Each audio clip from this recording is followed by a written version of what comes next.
Good afternoon. Thank you for joining us this afternoon. The very first item on the work session is curbside parking options. Jill and Eric.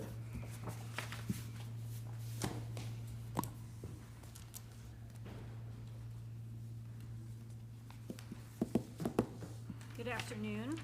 We're here to talk about options for the continuation of curbside parking for curbside pickup and takeout orders.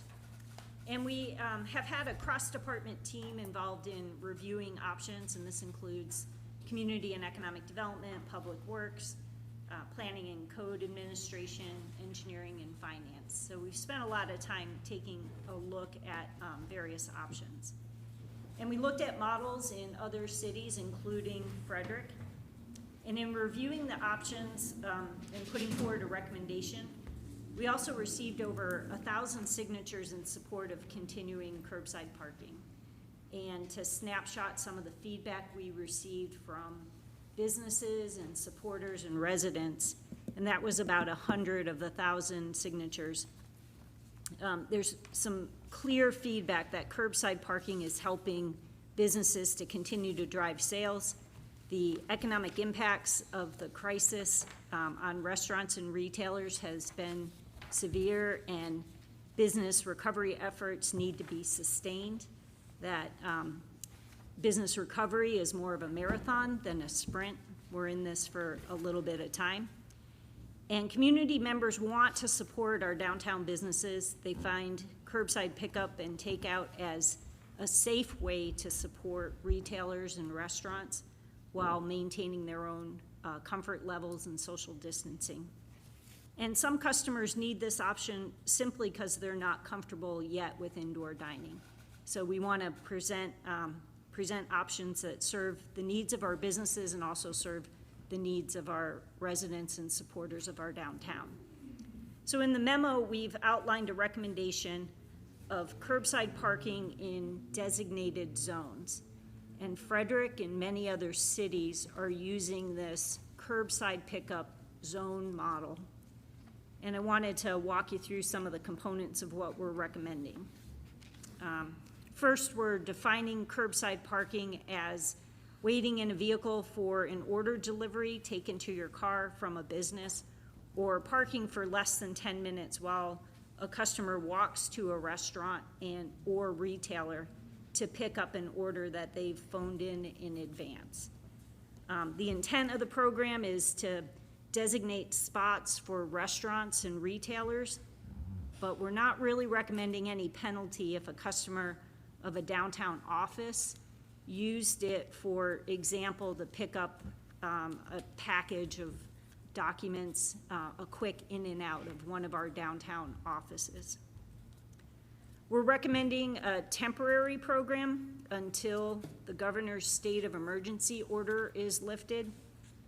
Because such a date is unknown and could just be a guess, we could consider putting the program in place for at least a certain number of days after the governor state of emergency is lifted.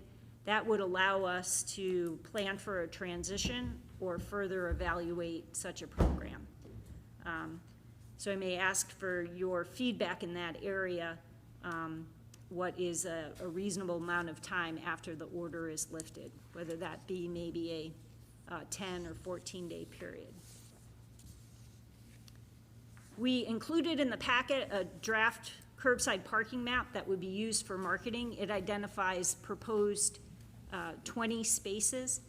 The spots would be numbered, and if there was a decision to move forward, we would ask that the mayor and city council give staff some flexibility to finalize the exact spots with any changes that are needed based on feedback we've received since we put that draft map together. The spots would be for customers of all downtown businesses, so the spots would not be assigned to any one business. There'd be no cost to any business for the program. The signage, and there's just a draft concept of the sign, the signage communicating how the program works would be city program signs and not individual business signs for consistency of the message. And no spots would be designated in our recommendation in the parking decks, but we would designate a couple of spots in the central parking lot, and you'll see that on the draft map. It's recommended that this be free parking in these curbside parking spaces, a time limit of 10 minutes maximum, enforcement being put into place after a vehicle stays for 30 minutes, and really calling to the community to support this program through an honor system, keeping to that 10-minute short-term need. And our office, the Community and Economic Development Office, would market this program, including social media. There's additional background in your packet. The staff team reviewed the option of a business purchasing a space that would be designated only to that specific business. We found this to be challenging in a number of ways from an operational standpoint.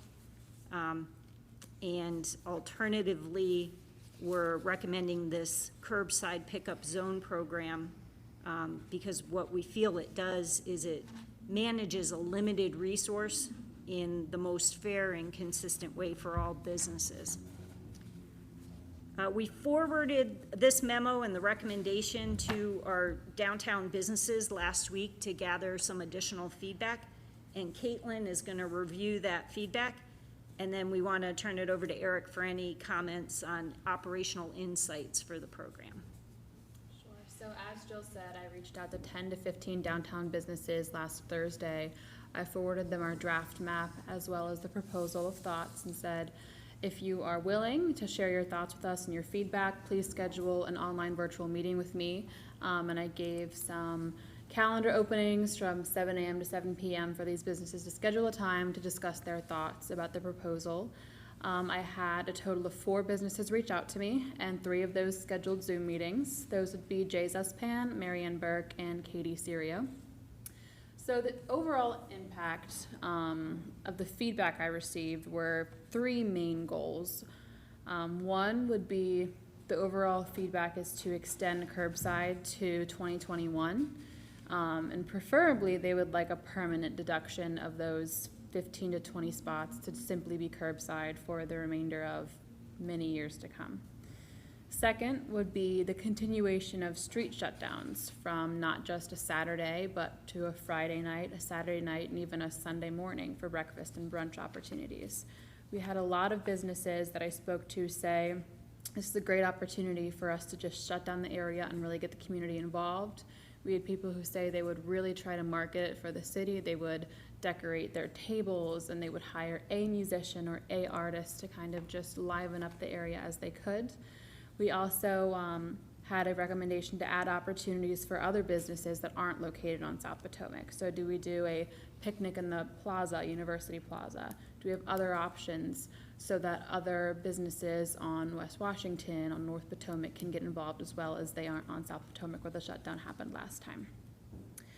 Number 3 is the continuation of free parking in general through 2020 in the holiday season to very best help the businesses as best we can so that customers can stop by whenever it's convenient, grab gift cards, grab holiday packages, and things of that nature. So number 2, the continuation of street shutdowns was brought up to me by all 4 individuals who met with me.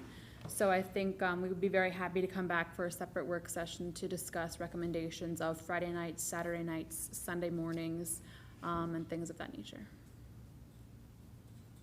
Come in.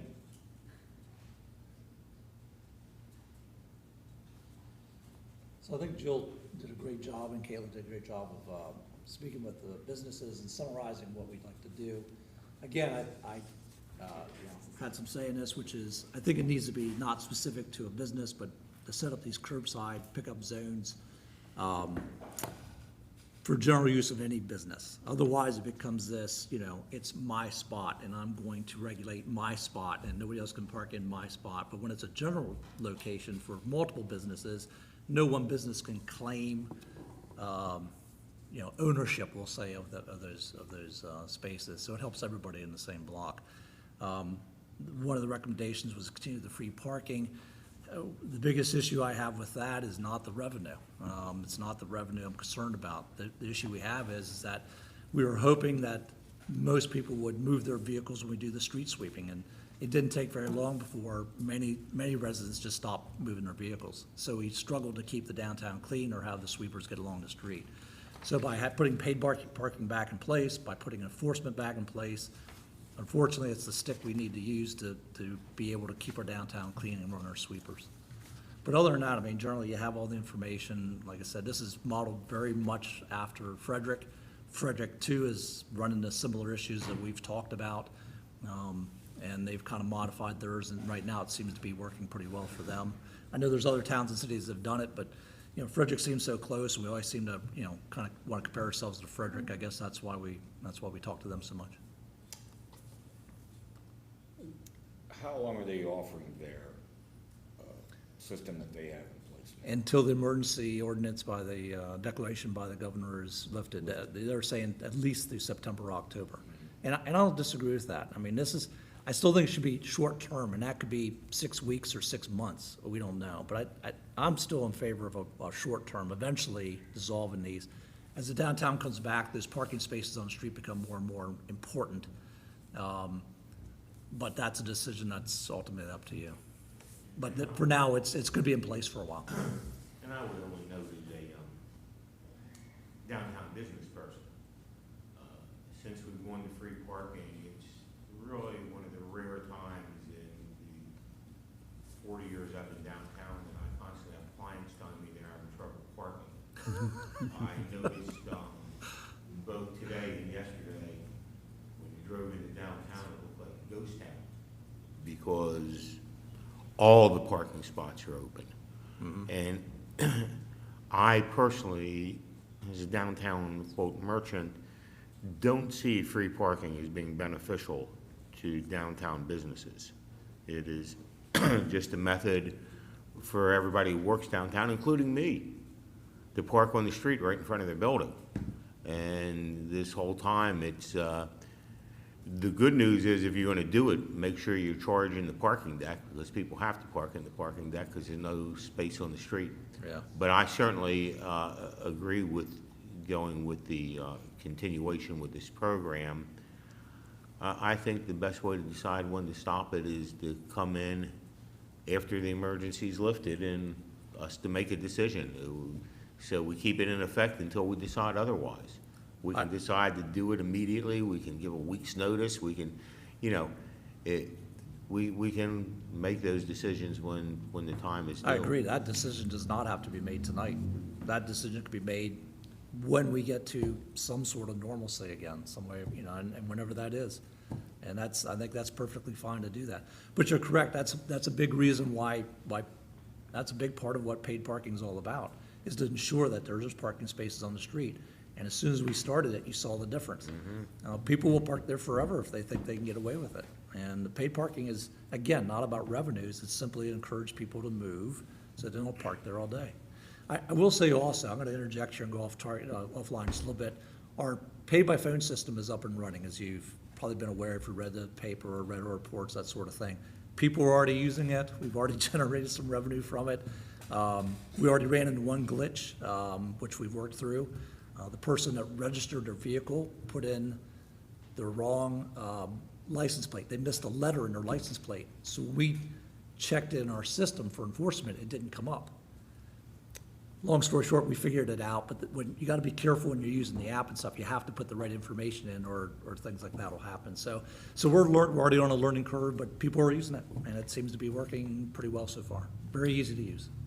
Well, I know that we tried the failed experiment of free downtown parking 20 years ago.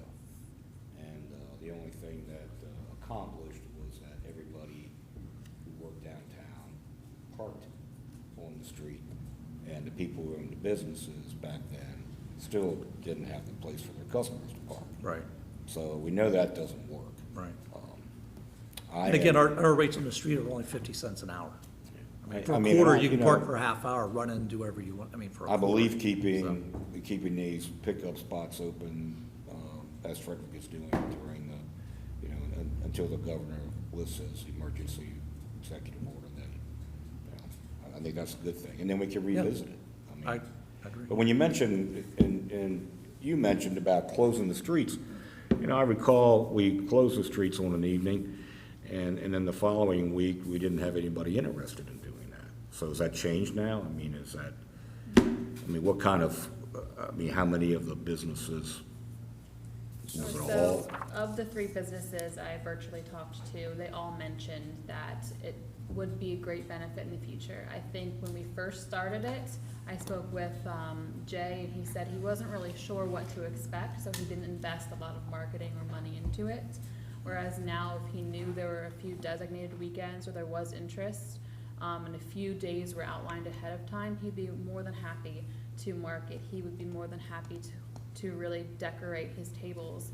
And he did talk about bringing a singular musician, not any more than that, to try to attract more down. He was talking about also getting with Art Gastropub and Cino Taco and working with them to even pitch in on group marketing and things of that nature. So from the 3 individuals I heard of, they all said that that would be a great asset to them. Well, you know, I've always been an advocate of closing that street down for weekends at a time.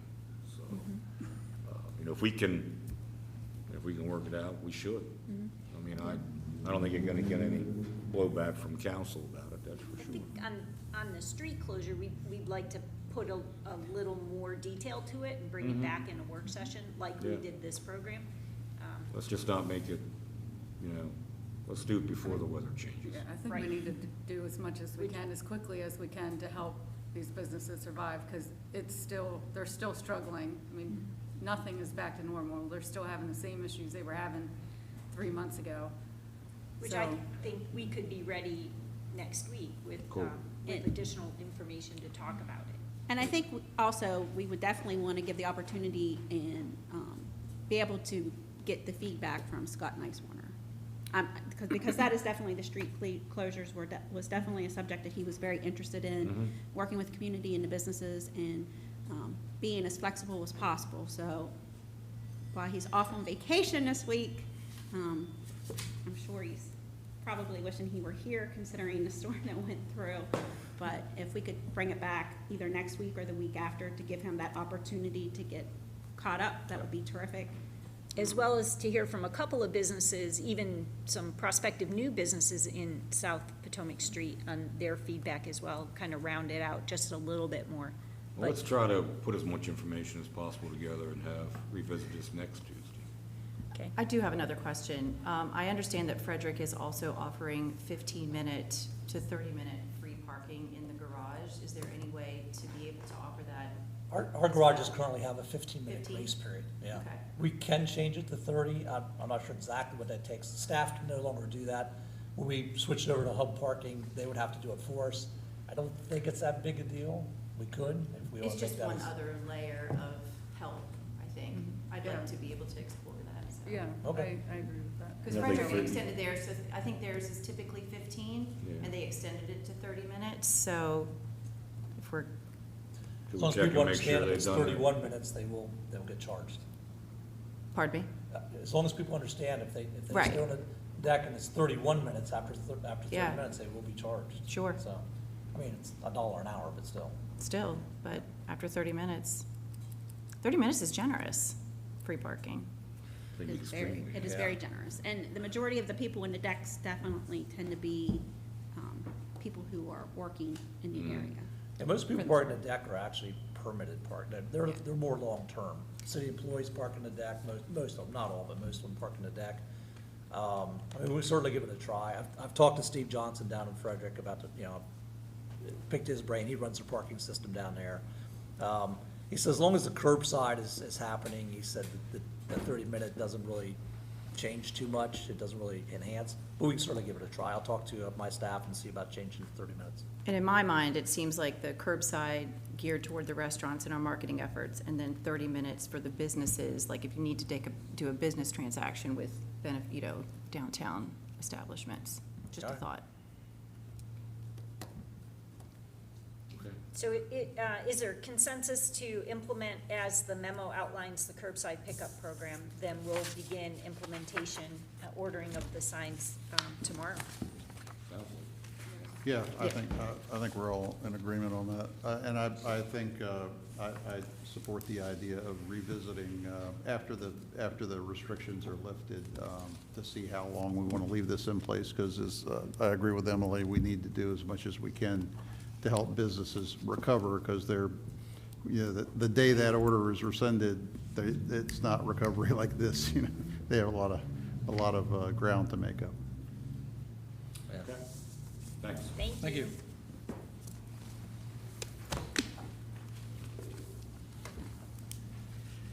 Jonathan? Catalyst project number 3.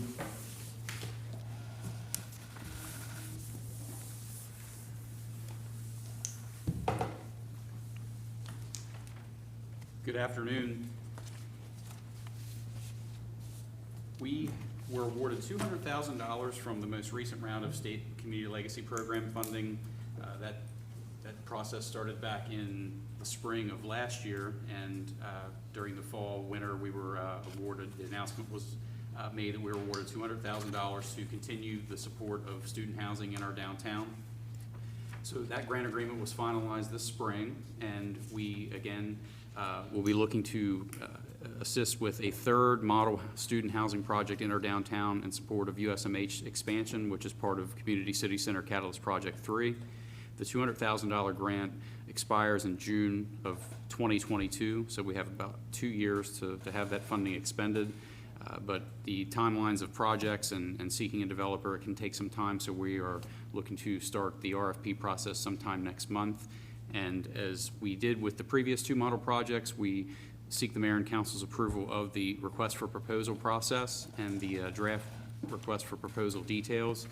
So that's what we're here this evening to look at that draft and talk about the process and seek the council's okay to begin that process to seek a developer partner for the third student housing model project in downtown.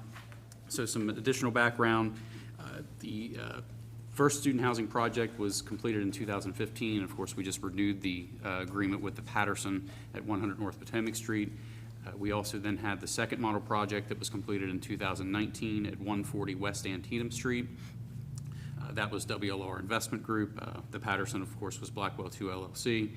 At the Patterson, there were 4 student apartments that allowed for 8 student units.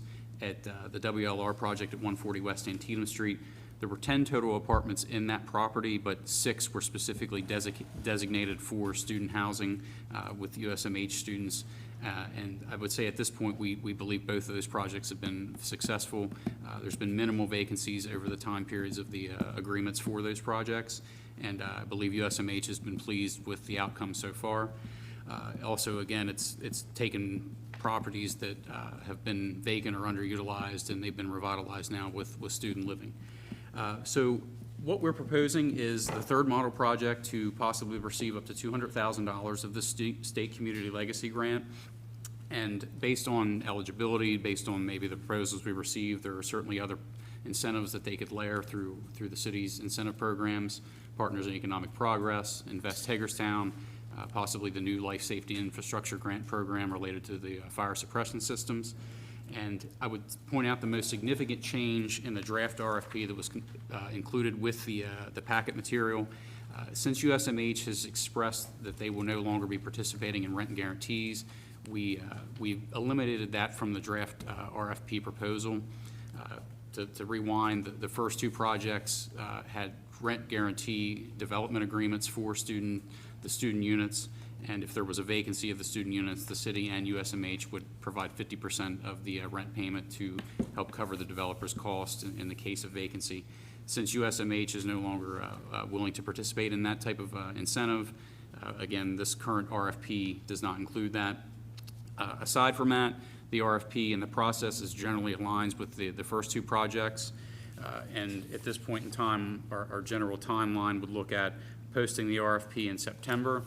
We would review RFPs November, and then come to the council likely in December to discuss approval of a selected partner or developer, and then hopefully get that jump started then in 2021. The project development guidelines, again, very similar to the first two. It's identical, located in a priority map area that was created by USMH and city staff during the first two model projects. The student units, at this point in time, USMH has expressed more desire for one unit, one bedroom or efficiency unit type layouts. The target delivery date would be August of next year, and the units would have to be renovated to the standards of the Partners in Economic Progress Program, and also be protected by a fire suppression system with appropriate security as listed in the RFP. So at this time, we're seeking the City Council's approval to move forward with the draft RFP process. I think one of the things we all realize is this pandemic may be going to affect the proposals we would receive at this time. Due to the time sensitivity of the state community legacy funding, we're recommending moving forward with the RFP over the next few months. And if for some reason maybe we don't find that we're seeing ideal projects that are being submitted, or if we have concerns, we can always delay and push an RFP maybe until next spring. But at this point in time, we're recommending moving forward with the process. And from there, we just seek your feedback if you have any thoughts or concerns with the rent guarantee discussion. The other part of this, we could also see possibly multiple projects where instead of one project receiving all $200,000 of the state funding, maybe there are two projects that could receive $100,000 each. So the RFP allows for that flexibility. My feedback is, I'm not really in favor of the city-only rent guarantee. I liked the idea before when the university and the city were both on the hook for that. I don't like putting the city on the hook by ourselves to guarantee that. The other question I had, on page 2, you had this selection process and criteria. The criteria for review of proposals, the firm should have experience in residential development, renovation, and adaptive reuse of older buildings, and experience in management of multifamily residential properties. And when I was first reading through this, I was trying to think of businesses and individuals, entities that would gravitate toward this type of project. And is it going to be acceptable to have for instance, a prime contractor that has experience in redevelopment that may then want to turn over the experience in management of the multifamily residential nature of the thing to somebody for a long-term contract? Because I was trying to think which firms do both. Sure, I think that's a possibility, and ultimately that is just a guide for those submitting proposals that I think we're trying to make sure we're finding someone who possibly has experience in development, but that maybe isn't the be-all, end-all of the decision. So staff review committee would typically review the proposals, and if those are options that would come up and that are proposed, we would then obviously deliver the results of the review committee's determinations and bring them to the city council for the ultimate decision.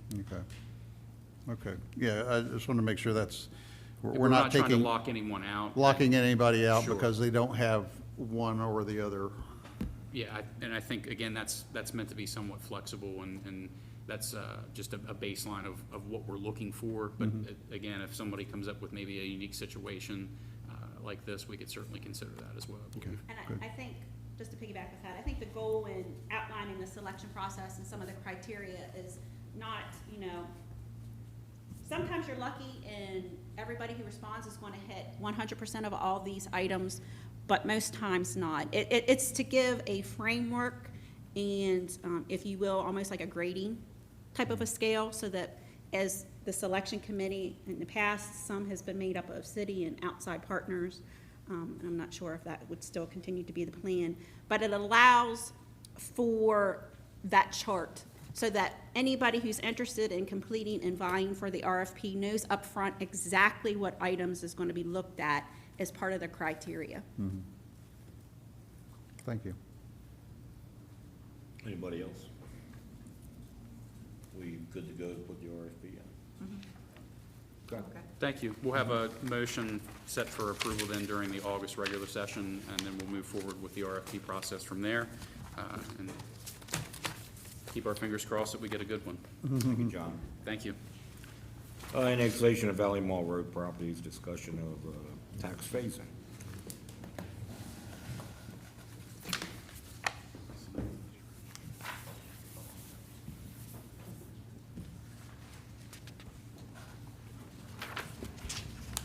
Hello, so we are here to discuss the tax phase-in proposals for case number A 2020-04, the annexation of Valley Mall Road properties. And then we'll need a decision on whether to proceed with the staff's proposed 3-year tax phase-in or the property owner's proposed 5-year phase-in. So again, we did receive input from the property owner during the public input process of them requesting a phase-in of city property taxes due to financial hardships caused by the pandemic. City staff then proposed a 3-year tax phase-in, where in fiscal year 2021, there'd be 0 taxes, 50% in 2022, and then 100% of taxes paid in 2023. The alternate proposal from the owner's rep was a 5-year phase-in of taxes, so it'd be 0 taxes 2021, 25% of taxes in 2022, 50% of taxes in 2023, 75% in 2024, and then full taxes paid in fiscal year 2025. So city staff recommend we proceed with either of the tax deals and then proceed with approval of the resolution at the August 11th special session, just based on whichever tax phase-in we decide to go with. And just for clarification, Megan, so for either of the proposals, one of the conditions would be that the property owners do not appeal. Right. And that the value be the current assessed value, so that if Correct. the new triennial occurs and the value tends to go 33% less, which is what we just seen happen with a current property owner that's in the city of Hagerstown, that it would at least hold us to known levels for the next Correct, couple yeah. of years. And we would add that to our Exhibit E in terms and conditions for the tax deal in the approved resolution. So question. Is there a reason why we would annex the property and give a tax phase-in versus saying, by way of example, we're not gonna annex the property for 3 years, and in 3 years we're gonna annex it, or in 2.5 years we're gonna annex it, and we're charging you full freight as soon as we do? I, for one, have no desire to annex a property which changes their water rates, which makes the city liable for providing all city services, including police and first due fire, when we get no taxes from it. Why would we do that? Why wouldn't we just say, hey, I'll tell you what, we're not going to annex you for 1.5 years or 2 years, whatever the math comes out to that everybody's happy with, whatever that figure be.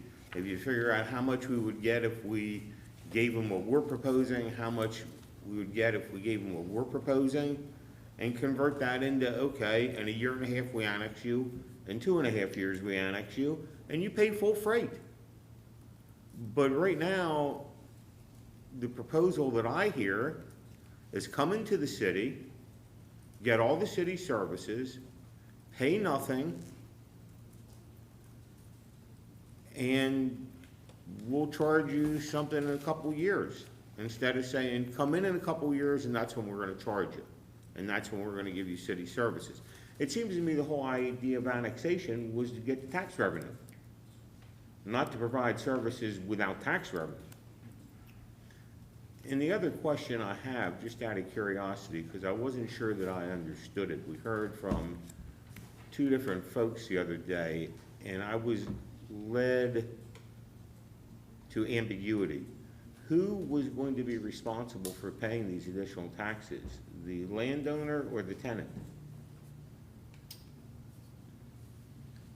And I don't know, but I heard the tenant up there acting like he was gonna be the one saddled with the tax increase. Well, if it's in his contract. When I don't know if it is or not, but if it would be, for instance, you know, that's a different story, them asking for relief, but it just keeps going up and up and ends up here. I don't see the bank giving relief. I didn't hear the property owner giving relief to the tenant. I just hear everybody coming in here, as Scott said in his email, and asking us for relief while we're in the process of discussing layoffs of personnel. So there's this theory out there that the city's in better shape than everybody else. And we're not.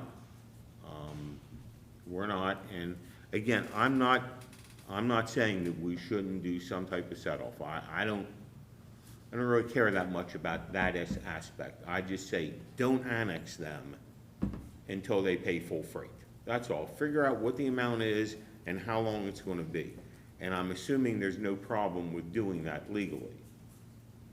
And that's an assumption. Council would tell us if there is. Well, I gotta tell you, I'm fine with our proposal from before. 50% next year and then 100% the following year. The 3-year phase-in? Mm-hmm.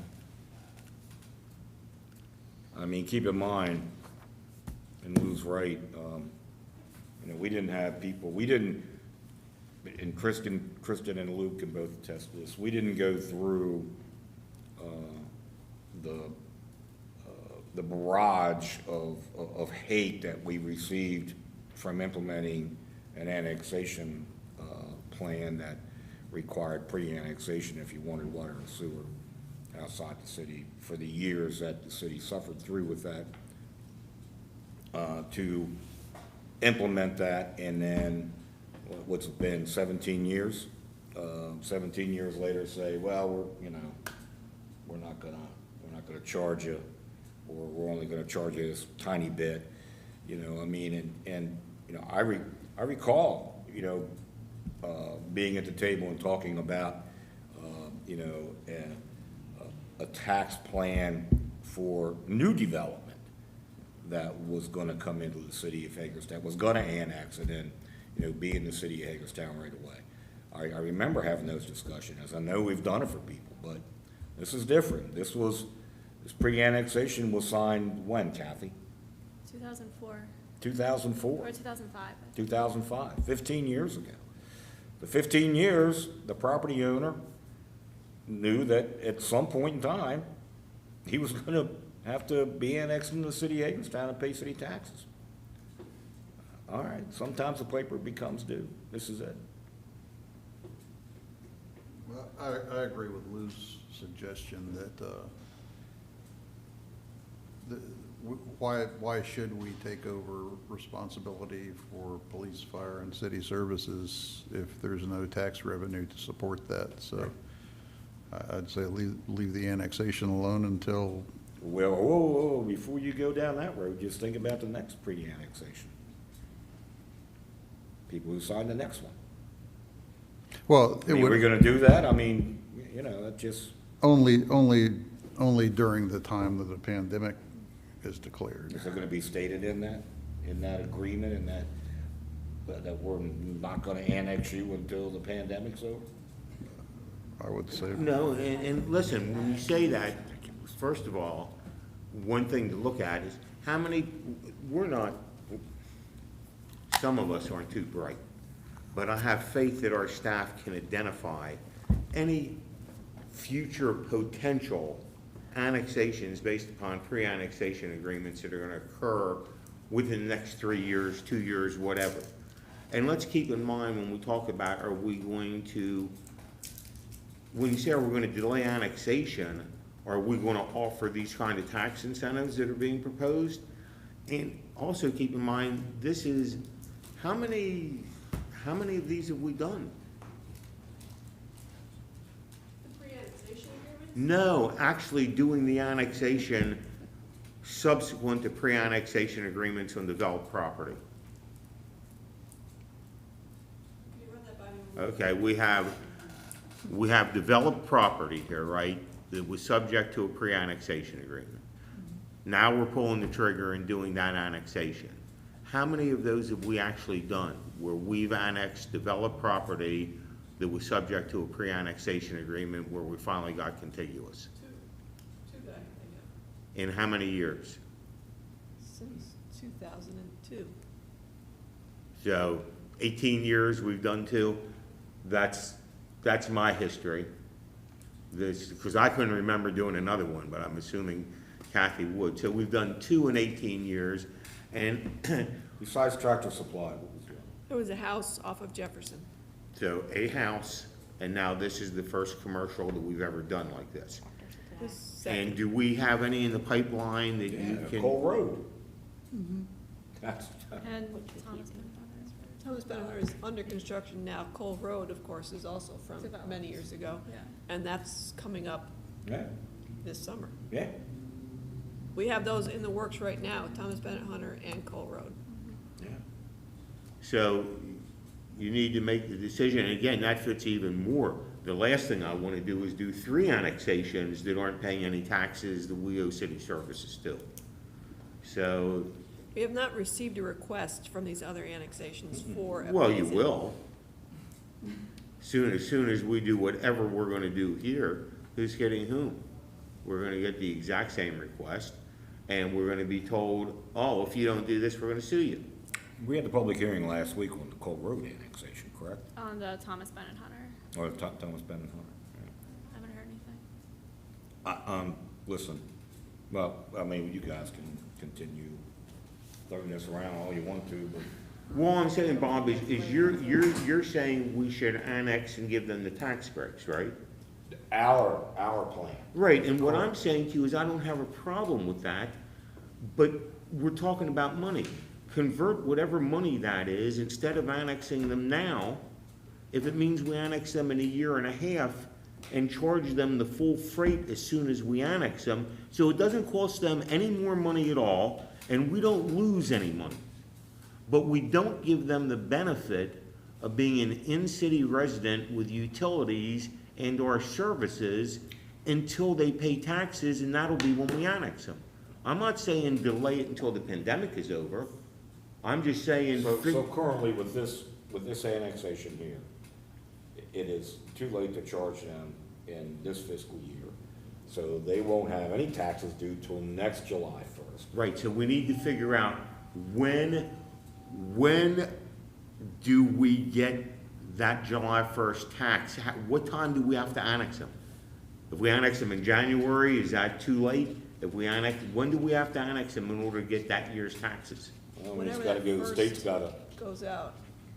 Sometimes their cutoff is December because of when they do all of their memos and update their databases. Okay, They so don't- just by way of in case we get example, you know, we wanna find that information out, and we wanna time this, so we are not annexing people to get a year free. That's we're all. gonna get at least 6 months free. If it's gotta be done by December. Yeah. With the way that SDAC currently does this Yeah, system. we figure it all out. I mean, staff can figure out when we need to annex and how much, the same money, again, I'm not talking about costing them a penny or us losing a penny. Just let's not get them annexed until we're ready to charge them full freight. That's all. Not They- very well. They had an arrangement where we weren't gonna pursue annexation right away. And then a few years went by, and then we developed the agreement, and then there was a 5-year phase-in of taxes, starting from when we came together on the agreement. Rather than, we waited a certain number of years, and then it annexed and started paying taxes. It was an annex, but it was a 5-year phase-in. But that was after the building had been there for a few years. When was that phase in? That was 80, 60, 40, 20, I think. I think you're right. Yeah. I think you're right, Kathy. I think it was in 20s. And that was 2012, maybe? 2011, I think. 2020, But it had been 2011, built somewhere in in there. like 2007.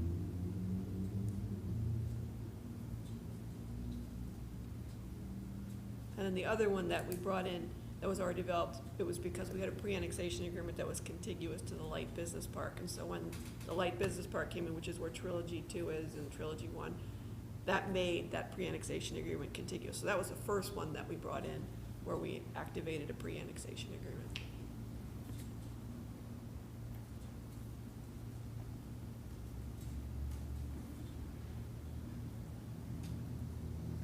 these different than the Tractor Supply process? In Tractor Supply, my recollection is, although this was a deal worked out by the council without me in the room, was that we decided, because at that time, anybody who was being told they had to do pre-annexation agreement in the Hopewell Valley area, it was a major battle. And so, when it was Tractor Supply Warehouse, my recollection is the council said, okay, you're gonna have to annex, but we'll give you this certain number of years. And so then those years passed, and then it was time to do the annexation, and it became, at that point, the agreement was it would be a 5-year phase, and they would annex, but the taxes phased in over 5 years. It's back in the early years of the annexation policy, people were still getting accustomed to the requirement. So it was not as smooth as it is now. Whereas with the current properties that are being discussed, the pre-annexation agreements were done and signed back in 2004, so it's been 16 years already that they're there and established.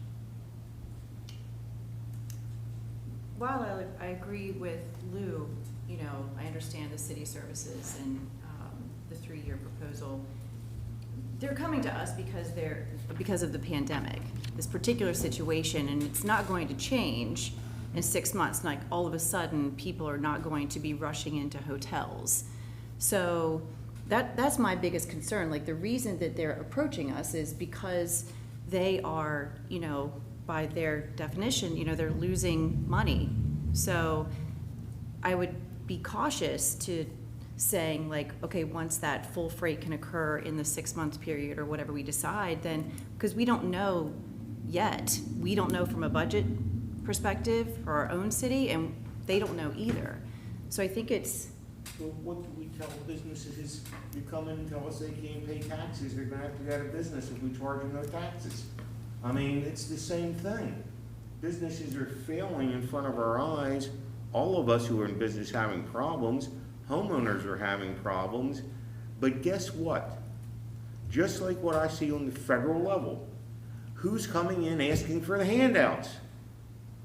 I mean, who are these people? It's a big corporation saying that the multi-million-dollar banks that have lent them all this money aren't going to give them a break. And it's trickling down to the people who have the diner. But nobody's talking about giving the diner people money. Nobody's talking about giving the homeowner money who can't pay taxes. We're not having a discussion about senior citizens who are on fixed incomes shouldn't have to pay real estate taxes. Who are we talking about?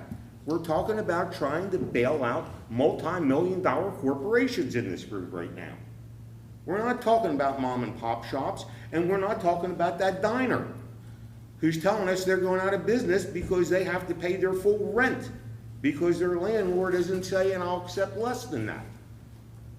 And isn't saying that to us when they ask for our bailout. They're not saying if you help us out, we'll trickle it down. So that's my problem. It's the same thing that I'm seeing with what happened with the bailout on the federal level. Who got all the damn money? Not Tom, Dick, and Harry, but corporations. And it's the same people that are hiring lawyers coming in here. The same thing could have happened in 2006 when the bubble broke and everything went to hell. They would have been in here saying, you don't understand. This hasn't happened since the Great Depression. So what do we tell our tax-paying citizens that aren't in here begging for relief from their real estate taxes is we're getting, and this isn't, as has been discussed, a new business coming in, like we have coming in on Basil Boulevard, saying, look what we're going to contribute. This is an ongoing business that's had an obligation for 16 years. This is a horrible time. It's different than any time in my life. But when we talk about making exceptions for paying real estate taxes for people who want to annex, start thinking about the taxpayer who comes in and says, you just annexed them. They're residents of the city of Hagerstown. They own property in the city of Hagerstown. And they signed an agreement to say they would do this, and you're not taxing them, I don't want you to tax me. And what do we tell those folks? And that's one of the reasons I say if you're going to give them a break, Do it by way of prolonging the annexation until you do it. But don't be annexing someone, bring them into this city, and tell them they don't have to pay the same taxes that everybody else does, especially when you're telling a corporation that. I guarantee you, when we annexed that one property that you're talking about, I guarantee you that those folks weren't happy that they were gonna have city taxes. And when we had those discussions, remember about the boundaries that were going right through the city? There wasn't one single resident that wanted to be in the city of Hagerstown and have to pay those two taxes. Well, we didn't say to them, well, we understand it's a hardship. We understand you may be on a fixed income, and now we're raising your taxes and you can't afford it. We did phase in the split parcel annexations because of the pushback that we got. We annexed, but we phased in the taxes. But that's my issue. I mean, I have total sympathy for everything and everybody that's going through this. We all are. We all are, but that's just my problem. That's it. As terrible as this sounds, may sound, I met the Valley Mall Family Diner on Monday morning, Wednesday morning, Thursday morning, Friday morning. And right across the street are two hotels, and they don't look like they're not being used. So, listen, if we hold off on annexation until the end of November, which gives plenty of time to get the information to the state so that it goes on to the next tax billing cycle. And their taxes aren't due until next July, a year away, or 11 months away now. Then I think that's fair. And I believe that if you want to be fairer, then you do the city's proposal of the phase in. And at least that way, we're getting some money for services rendered, or will be rendered. And it doesn't hurt the Valley Mall Diner right now. It may hurt them next July 1st, but it doesn't hurt them right now. And hopefully by next July 1st, we're not in the same situation we are now, or we were July 1st of this year. And they'll have a different group to make their proposal to, which makes sense also. I mean, that's the group that'll be here and knowing what's best. I've never seen you turn that lawyer switch on before. I mean, that I was a know, compelling I don't think there's a right answer. I don't. Yeah, I mean, it's. For sure, I just gave it to you. I mean, I'm fine with that. I'm curious Michelle's thoughts since she has to deal with the budget. Actually, I'm in the same predicament that this group and their representatives have come before and said. I'm in a similar situation, so I'm want to give you this response as the Director of Finance. You know, right before I went on vacation, we got an email from the state, which was great that they sent us an email. I think Kathy might have got it. We have a current parcel. It's a commercial business parcel within the state, and they were letting us know that it went through the first level of appeals, which is our local SSTAT office, and they decided at the first level to give a almost 32% reduction, which is over $120,000 to the city of revenue. So basically, we have one parcel that's already being appealed. We're going to get less dollars. I was hoping against hope that, you know, $500,000 would be it for us across the city in the way of appeals. But if we have one parcel doing that, it's going to be very drastic. But I also agree from a financial standpoint. It's very difficult for me from a finance standpoint when it's big businesses and businesses who have had 14 years to know that we're pre-annexation. It is extremely unfortunate. It is unfortunate to us as staff. It's unfortunate to Kathy and her staff. It's unfortunate to this administration. We were finally in a position where we were able to enact and pull the trigger on all these annexations. And now we're faced with an ultimate dilemma. Do we go ahead and do this? Meaning we bring them in and we annex them, they get breaks on certain city current utility bills, but they're gonna have to pay taxes. But again, the city's going to put more of our general fund resources there, and we need that tax dollar to pay for that. Or are we simply saying, because of the COVID-19 and the pandemic, we're not at the point where we were a few months ago, and annexation needs to temporarily come to a halt? One other thing I would ask, you know, we had very professional presentations, and it kept us from asking some questions we've asked other folks that have come in and asked for money, right? Look at all the nonprofits, and what did we say to them? Did you get any federal money? And if so, how much? We haven't asked these folks that, have we? Of what they've gotten and what they did with that money. And we haven't asked them, we have just trusted them that That they didn't get it. that their business is absolutely going to hell and they can't afford to do this. Now, I don't know about you all, but I haven't seen balance sheets.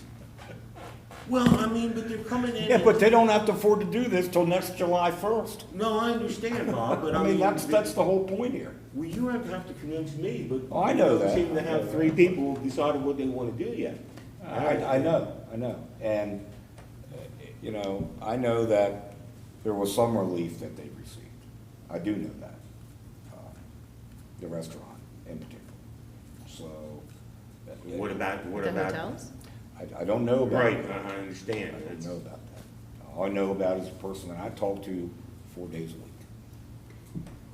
So I guess the question is this any easier on, and it's very unfair to ask this question, is it any easier from a political standpoint for staff to come back in September and go through the same process and have you pull that trigger or move the forward or ask for the same decision to be made right before an election? Because November is an election. And I know that, you know, it will be even more difficult because as we are all stating, you know, there is no returning back to normal as what it was prior to the middle of March. Every company and every person is reinventing what it means for their family and what they're comfortable doing, what they're doing in their businesses. I don't know. Kristen, are you okay with the city's proposal that they proposed that's in this memo? The 3-year? Yes. No. Austin? I think we should get something the first year. I agree. Okay. I mean, again, you know, looking chief back there, I think of the fire department, I think of the police department, I think. But you're of, getting something. Wait a minute. In the city's proposal, you're getting something. We're getting 0% FY '21. That's this year. Current year. That's this current year. Next year, in our FY '22, we're getting 50%. That's the annex, you know, if we annex this property, if we say yes next Tuesday in a special session to take it off the table and to move forward, we aren't getting any money till next July 1st anyway. But this way, at least we're getting 50% next July 1st.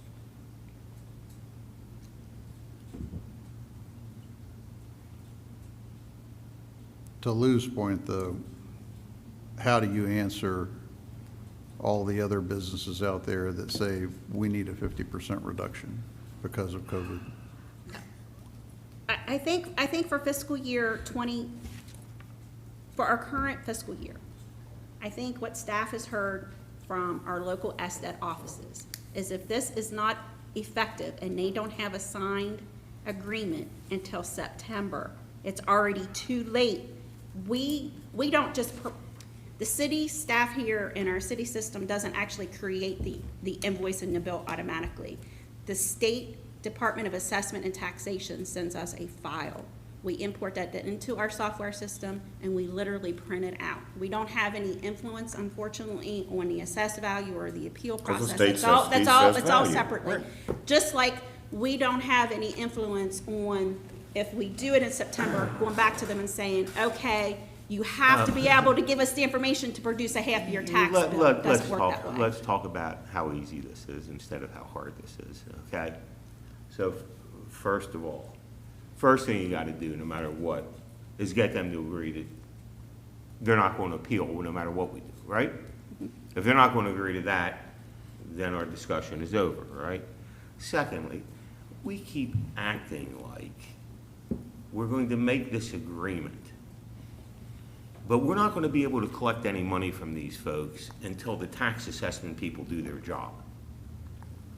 I mean, all we have to do is say, this is how much you're gonna pay us for the first year. I don't care whether we have a tax bill generated by then. We know what their assessed value is, right? It's already been done. We know what our tax rate is, right? So why do we have to wait for the state to send the tax bill out? We figure it out and we say, this is what you're gonna pay us for the first year. You're not gonna get a tax bill, by the way. But this is part of the plan. This is what you pay us year one, before you get a tax bill. And then you pay, so I mean, you don't have to wait for July or December. You figure it out. We know what the assessed value is. I suspect it may become academic when you call them up and say, the first thing we need to know, you never put in there that you would waive any right to appeal. So we can't really discuss it too much further until we have your agreement on that. Because we've already gone through all this, and then to find out we do come up with an agreement and they say, no, we're not giving up our right to appeal when we see what we can win. Does that make sense? We would certainly need the city attorney to weigh in on that one. Yeah.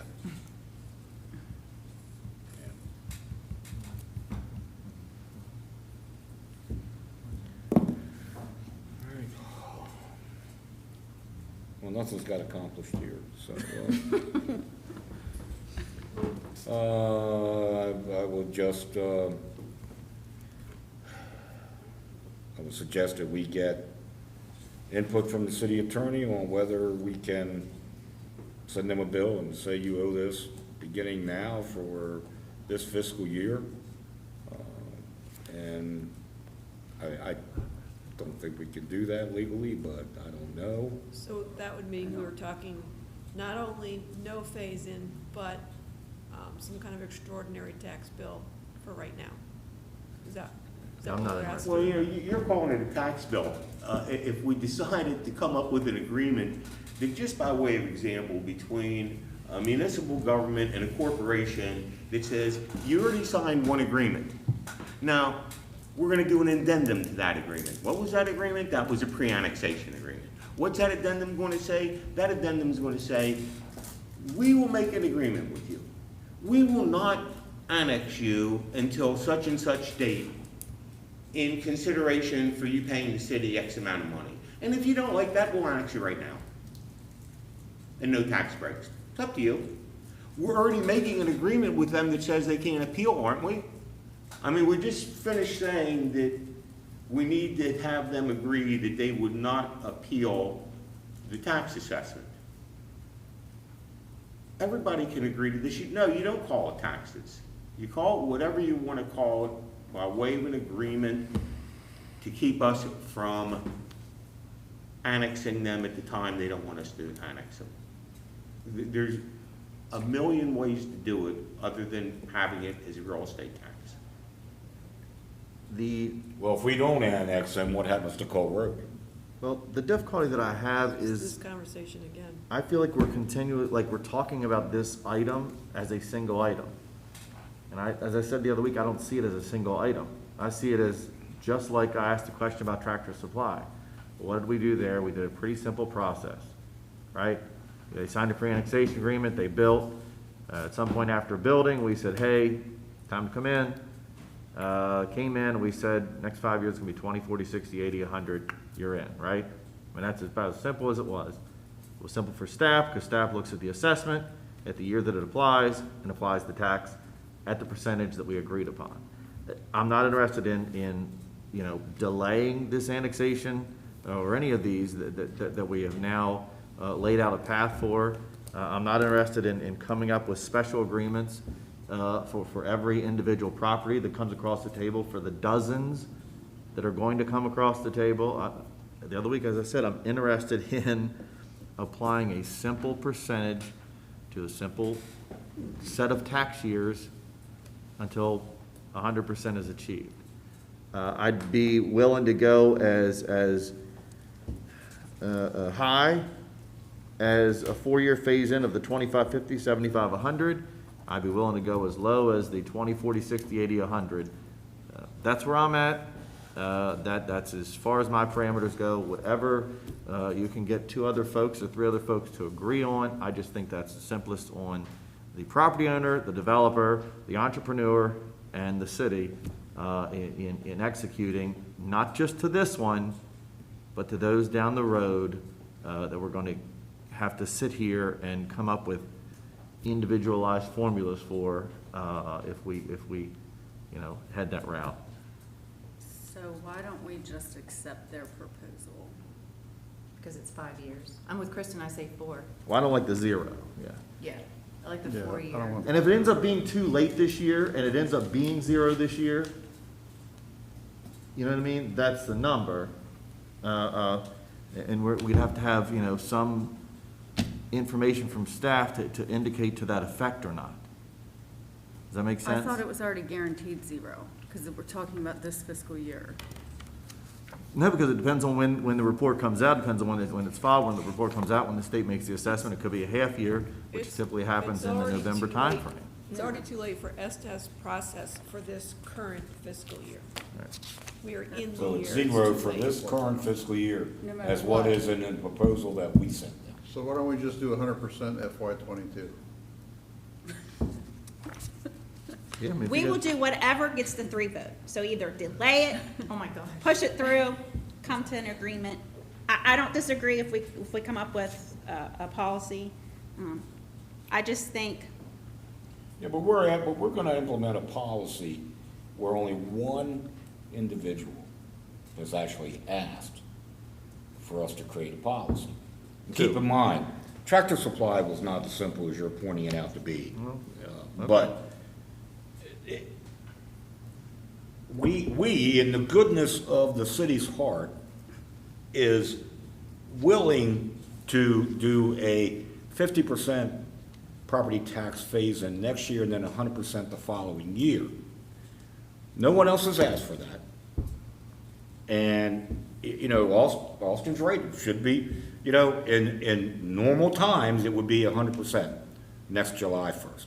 Bottom line, boom, that's it, 100%. You signed a pre-annexation agreement 14 years ago, 16 years ago, or whatever it was, time has come due to pay, next year it's 100%. But we're willing, in our proposal, to do 50 and then 100, to give them a break next year. Now, do I think we want to lay that on every single annexation that happens where they signed a pre-annexation agreement 10, 15, 16 years ago? No, I don't think we should. This is a special exception due to the pandemic that will be over by July 1st next year.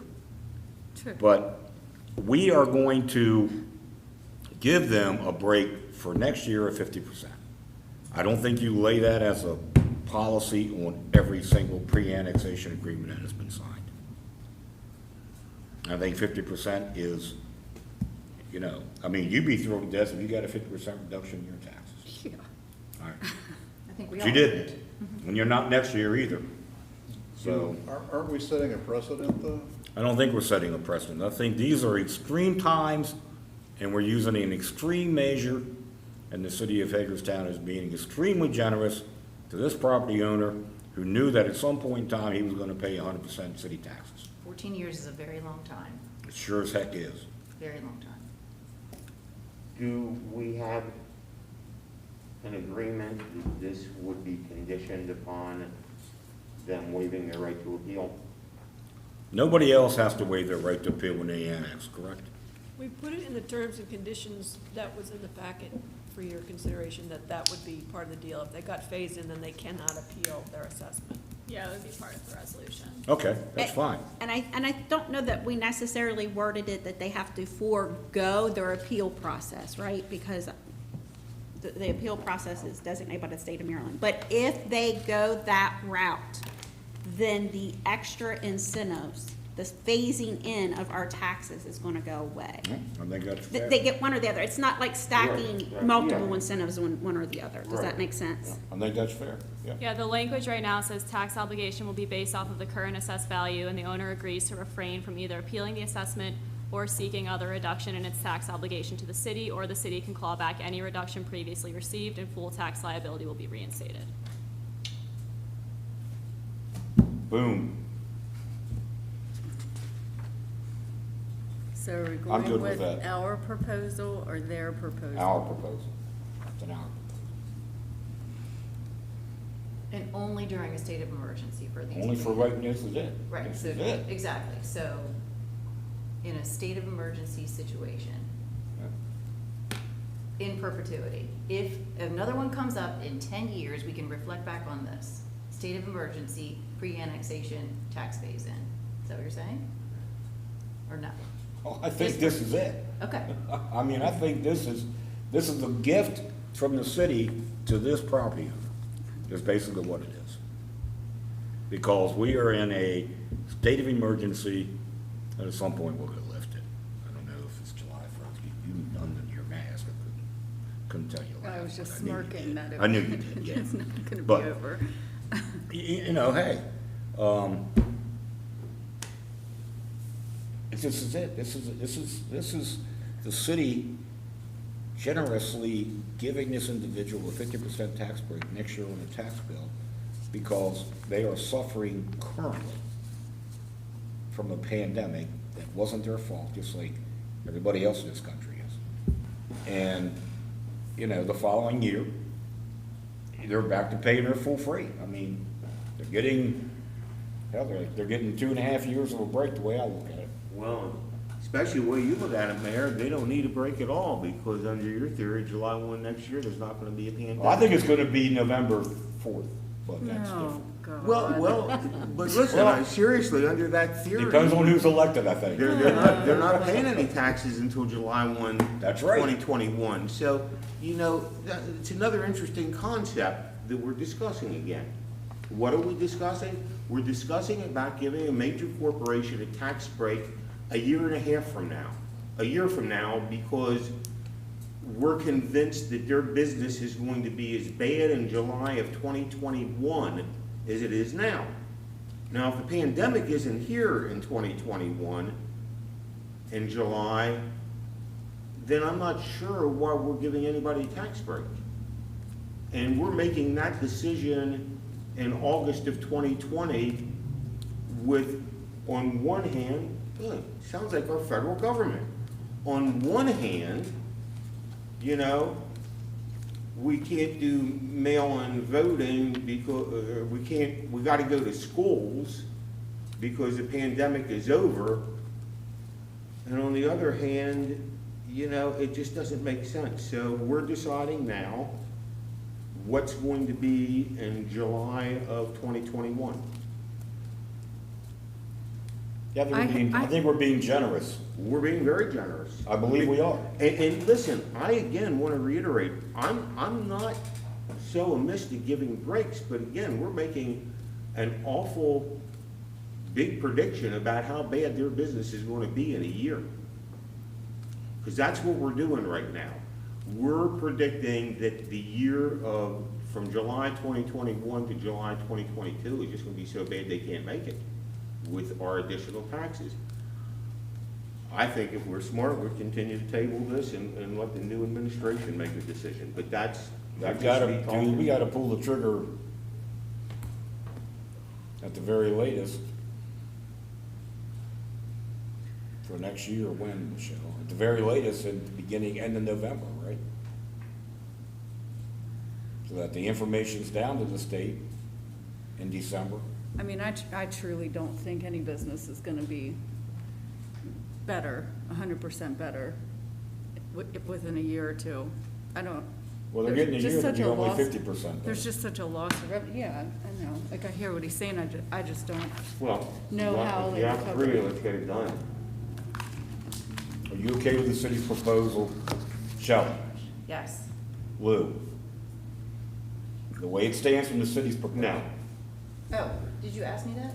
I did ask you, the city's proposal, correct? No. Okay. What do you want? What do you want? You wanna do I 100% like the next 4 year? years that You- Kristen had suggested. You want to put the annexation on hold? I'm also okay with that. That's what I would do. There's no right answer. I'm Emily's okay with correct. 4 There's- years. there's- Yeah, I'm not there's- criticizing anybody. Yeah, there's no like, So the question this evening, are we tabling an annexation, or are we coming back with other options? We haven't taken it off the table yet. Let me ask a Can't do it question. until we go into, What is Special worse, session to do that. what is worse for the city's budget? If we I- table, Honestly, that's like looking into a crystal ball. Mm. I mean, the reality is, there's no easy answer. We could annex properties today, and within 3 to 10 years, have the places be vacant and stand empty. So does that help That's my the concern. city tax base? Does that, that doesn't help the city, that doesn't help the county, that doesn't help the businesses? It really depends. Again, we're just trying to find a way to make this a win-win, because we started the annexation many, many, many months ago. So even coming back in November doesn't make it effective then, because it's such a long process. I'm fine with the 4-year phase-in, or 5-year phase-in. If these, because I agree, and that's my concern, is that we're gonna put them out of business, and then it does no good for anyone. So if they're coming to us and say, we can do this in a 5-year phase-in, then I'm fine with that. I don't think anything that we do is going to make or break their business. Yeah. I don't. Could it make their current situation in which they're in worse? Yes, but they have time to plan, just like we do. So again, I just need time to plan in our budget. Am I gonna have revenue, expenses? What's that net impact gonna look? $55,000 in the first year. Yeah. That's the difference. $55,000. That would be your tax bill? That's the total difference. No, what I'm asking for is if we tax them at their full freight, what is that amount? 206,000. nearly a penny on the tax. But that's not the city's proposal.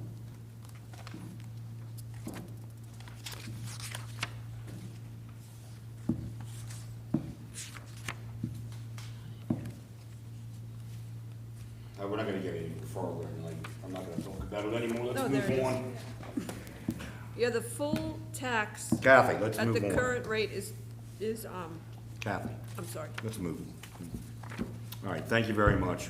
We'll So- put it on the agenda again. We didn't reach a resolution. For next tonight. week? For next week? For next week is fine, yep. Proposed amendment to water and wastewater policy, Kathy? I think I might be sick. I'll just be up here for the rest of the meeting. All right, what we have before you is a proposal to add a preamble to the city's water and wastewater policy, so it's clear. Right now, it's just written for outside the MRGA. This would make it so it's written for any request outside the city. In this preamble, it explains what has to happen. And then it moves on to the existing language, which is just outside the MRGA, where we say we're not gonna provide service unless you get one of the exceptions that are in this policy. I feel like, based on staff's ability to administer this thing, it would be very helpful to us if this preamble was in here that explains that, just as it says in the comprehensive plan and the annexation policy, if you're outside the city and you want our services, you have new and expanded services, you need to annex or do a pre-annexation agreement if you're not contiguous, and then to add a definition for new or expanded service also, so that's quite clear. Because right now, if you're outside the MRGA, we're saying, if you do a redevelopment, you got, okay, but you have to do a pre-annexation agreement. We don't have that same language for if you're inside the MRGA and you're doing a redevelopment. So it seems like we need to have at least the same type of requirements for inside the MRGA for pre-annexation agreements as we would for outside the MRGA. So just felt this is, from staff's perspective, cleaning this up so that this one document actually covers everything rather than, it's called the water and wastewater policy, but it's really the water and wastewater policy for outside the MRGA. We want it to be, if it's gonna be the water and wastewater policy, this is it for every circumstance outside the city. And just by adding the preamble, we felt that that handles that.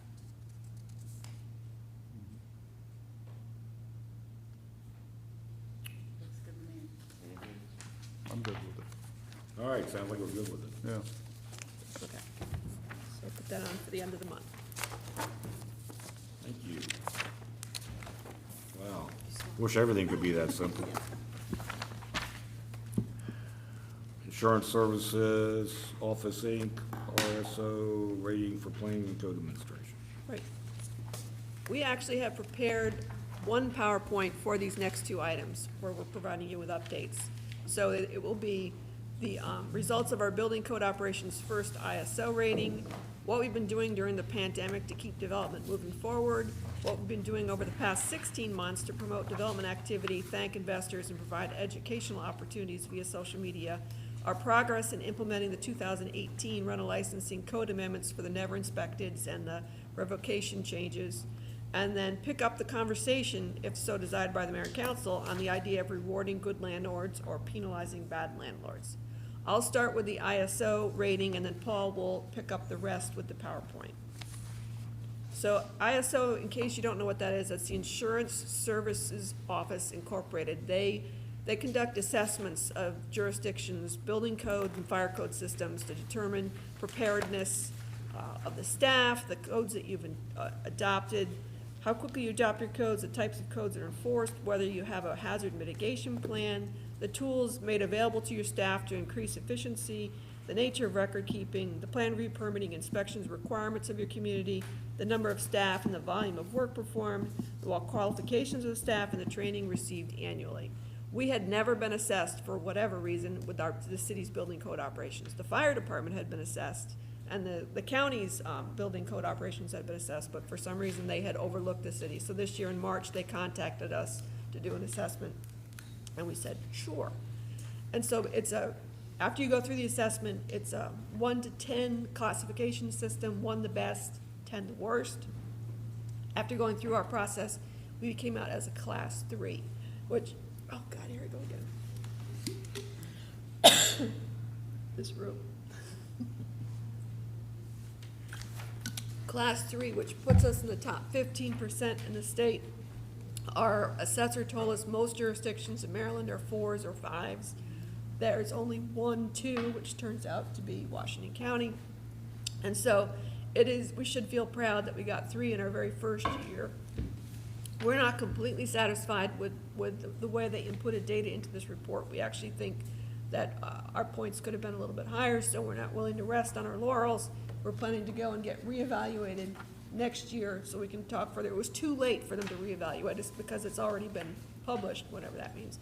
And so we want to open that conversation up with again, because we certainly don't agree with their points totaling for us in terms of the amount of training our staff have to maintain the large number of certifications that they have. So that's certainly one area we want to pick up. But in the very first year of the assessment, getting a class 3 is great. And so we just wanted to point that out. Not only does it help people with their insurance ratings, apparently class 1, 2, or 3, it's the same benefit in terms of insurance rating. So people who have those classifications, it helps apparently with their ratings. It also sends a message to the community about your own staff in terms of, and your own operations about their effectiveness and the preparedness. It's actually probably a bigger deal for insurance rates than most people know. I've ran the numbers before on my own house, which is in Summit Avenue, and in protection class 3. If you take my exact house specifications and put it in the county in a class 5, it's about a $300 a year difference on premium. If you put it in a class 8B, which is like Clear Spring areas like that, it's $500 to $600 more for the exact same coverage, exact same type of house. So it makes that big of a difference. And for commercial businesses, it's astronomical in the difference. It changes in price. So we're lucky there. It's another reason why living in the city is better. But you're right, it's very important. The city's fire department is a class 3, and now the city's building code operations are a class 3. Right. The volunteer fire companies outside the city are class 5, but the county's building code operations is a class 2. And they just got reassessed, and they have their 2. And we want that 2 too. I hear you, yeah. Yeah. We thought the class 2 was probably 80 points, and as you can tell, we're at 77.9 and 78.6, as Kathy mentioned, we got dinged on the adoption of the codes. Well, that's a state mandate, so when they delayed it a year, that hurt us. In our classification for training, they didn't give us many points on that, but yet we scored higher on every category for training, but yet they left us off on one of their charts where we think that the points didn't get added in, so that's why we asked for reassessments. And then on plan reviews, they were saying that we had a lower on the number of plan reviews that we did than compared to other jurisdictions. Well, we review every permit that's submitted to us, so it's not our fault that if the numbers are lower, it's not our fault. So those were the things that we asked for reassessments, and we're going to bring up to them next time. And we'll look at areas where maybe there is room for improvement that we need to do on our end, not just contesting their data, so that we can get that too. And then we wanted to provide a couple of information on some things there, some initiatives that we've been doing, one of which being the virtual environments that. So we're moving on to the updated planning and code administration. Right. Yes. Okay, thank you. Yeah, we combine them all together. Cool, yeah. So for the next topic on the agenda there is for the virtual environments that we created. So for planning and code administration, for the planning side of our house, we have a number of boards that need to hear different cases to move along development and progress in the city of Hagerstown. So we couldn't turn it around real quick to get everything when City Hall closed to the general public, but in the beginning of April and there moving forward, we're able to schedule all of our board meetings through virtual environments, and we use the platform of Zoom. Our office worked very hard on that, predominantly Megan, who was just here, and Donnie Harkin from our office, and myself spent a lot of time testing different environments. We came up with the Zoom platform, and we were able to continue with all of our meetings during that time period. At first, we might have had some glitches, as anyone may have had. I know that we've had those along the way, but we have improved on them each week. And all of our meetings are being broadcasted on the PCAD YouTube channel that we have. It's a thrilling topic where our most views at one time during one of our Planning Commission or Board of Zoning Appeals or Historic District Commission meetings was 4. So we've had a lot of people viewing them at one time. Which is better than it's been in person. Right, it's been better than in person. And more people have viewed after the fact. It's just that that's our live viewing at that time. But starting in July, we were able to have in-person meetings here in council chambers, and we're still broadcasting them on Zoom, which has been beneficial for some of our out-of-town developers. They don't actually have to come to Hagerstown now, that if they're out of state, they can join in the Zoom meeting, are able to participate in the meeting, and it's saving everyone a lot of time and also money for any expenses that they may have for traveling. Our department, Kathy was the presenter, where we presented to the Maryland Department of Planning in a virtual meeting about our work on creating virtual planning commission meetings. And then we submitted our proposal as well for virtual planning in a pandemic that Megan put together for us, for myself, Donnie, and Kathy, that we were chosen to be a presenter for the Maryland Planning Commission Association Conference in November on how we're able to make this happen during a short time period. And if I could pause you for a minute, when we did that first presentation, that was probably in May, late April. And at that point, Paul and his team had already figured out, because there was a lot of fear of Zoom because of things that had been in the news about meetings getting hijacked or whatever. So our staff had figured out all the things you needed to do to control Zoom. And so we made that available, and it was a very requested thing by all the people who watched that May conference. They said, because they were fearful too. Some of these towns still weren't doing meetings. They were closed up and they were afraid to do virtual. So kudos to Paul and our team for figuring out how to control Zoom so that it's worked seamlessly. We've had some trouble with sound, but we have not been hijacked. Last week's one, Eric is going to help us with the sound in this room here for the next one, but it was interesting on that one. But yeah, as Cassie mentioned, we had created a one-page document that we shared with other Maryland planning departments on how to present virtual meetings so that they could be successful and what things they need to lock down and other things they need to open up to make it easier for people to join. And then one other thing that we offered during the time period that we were closed to the public was virtual residential inspections. We still offered all of our inspections for commercial properties and or any vacant residential properties were still being offered in person, but we did offer virtual inspections of occupied residential dwellings during that time period that we were closed to the public. And the contractor or a homeowner could schedule the inspection with our office, and they would basically use their smartphone, either through the Google Duo app or through FaceTime, depending on what type of smartphone they had.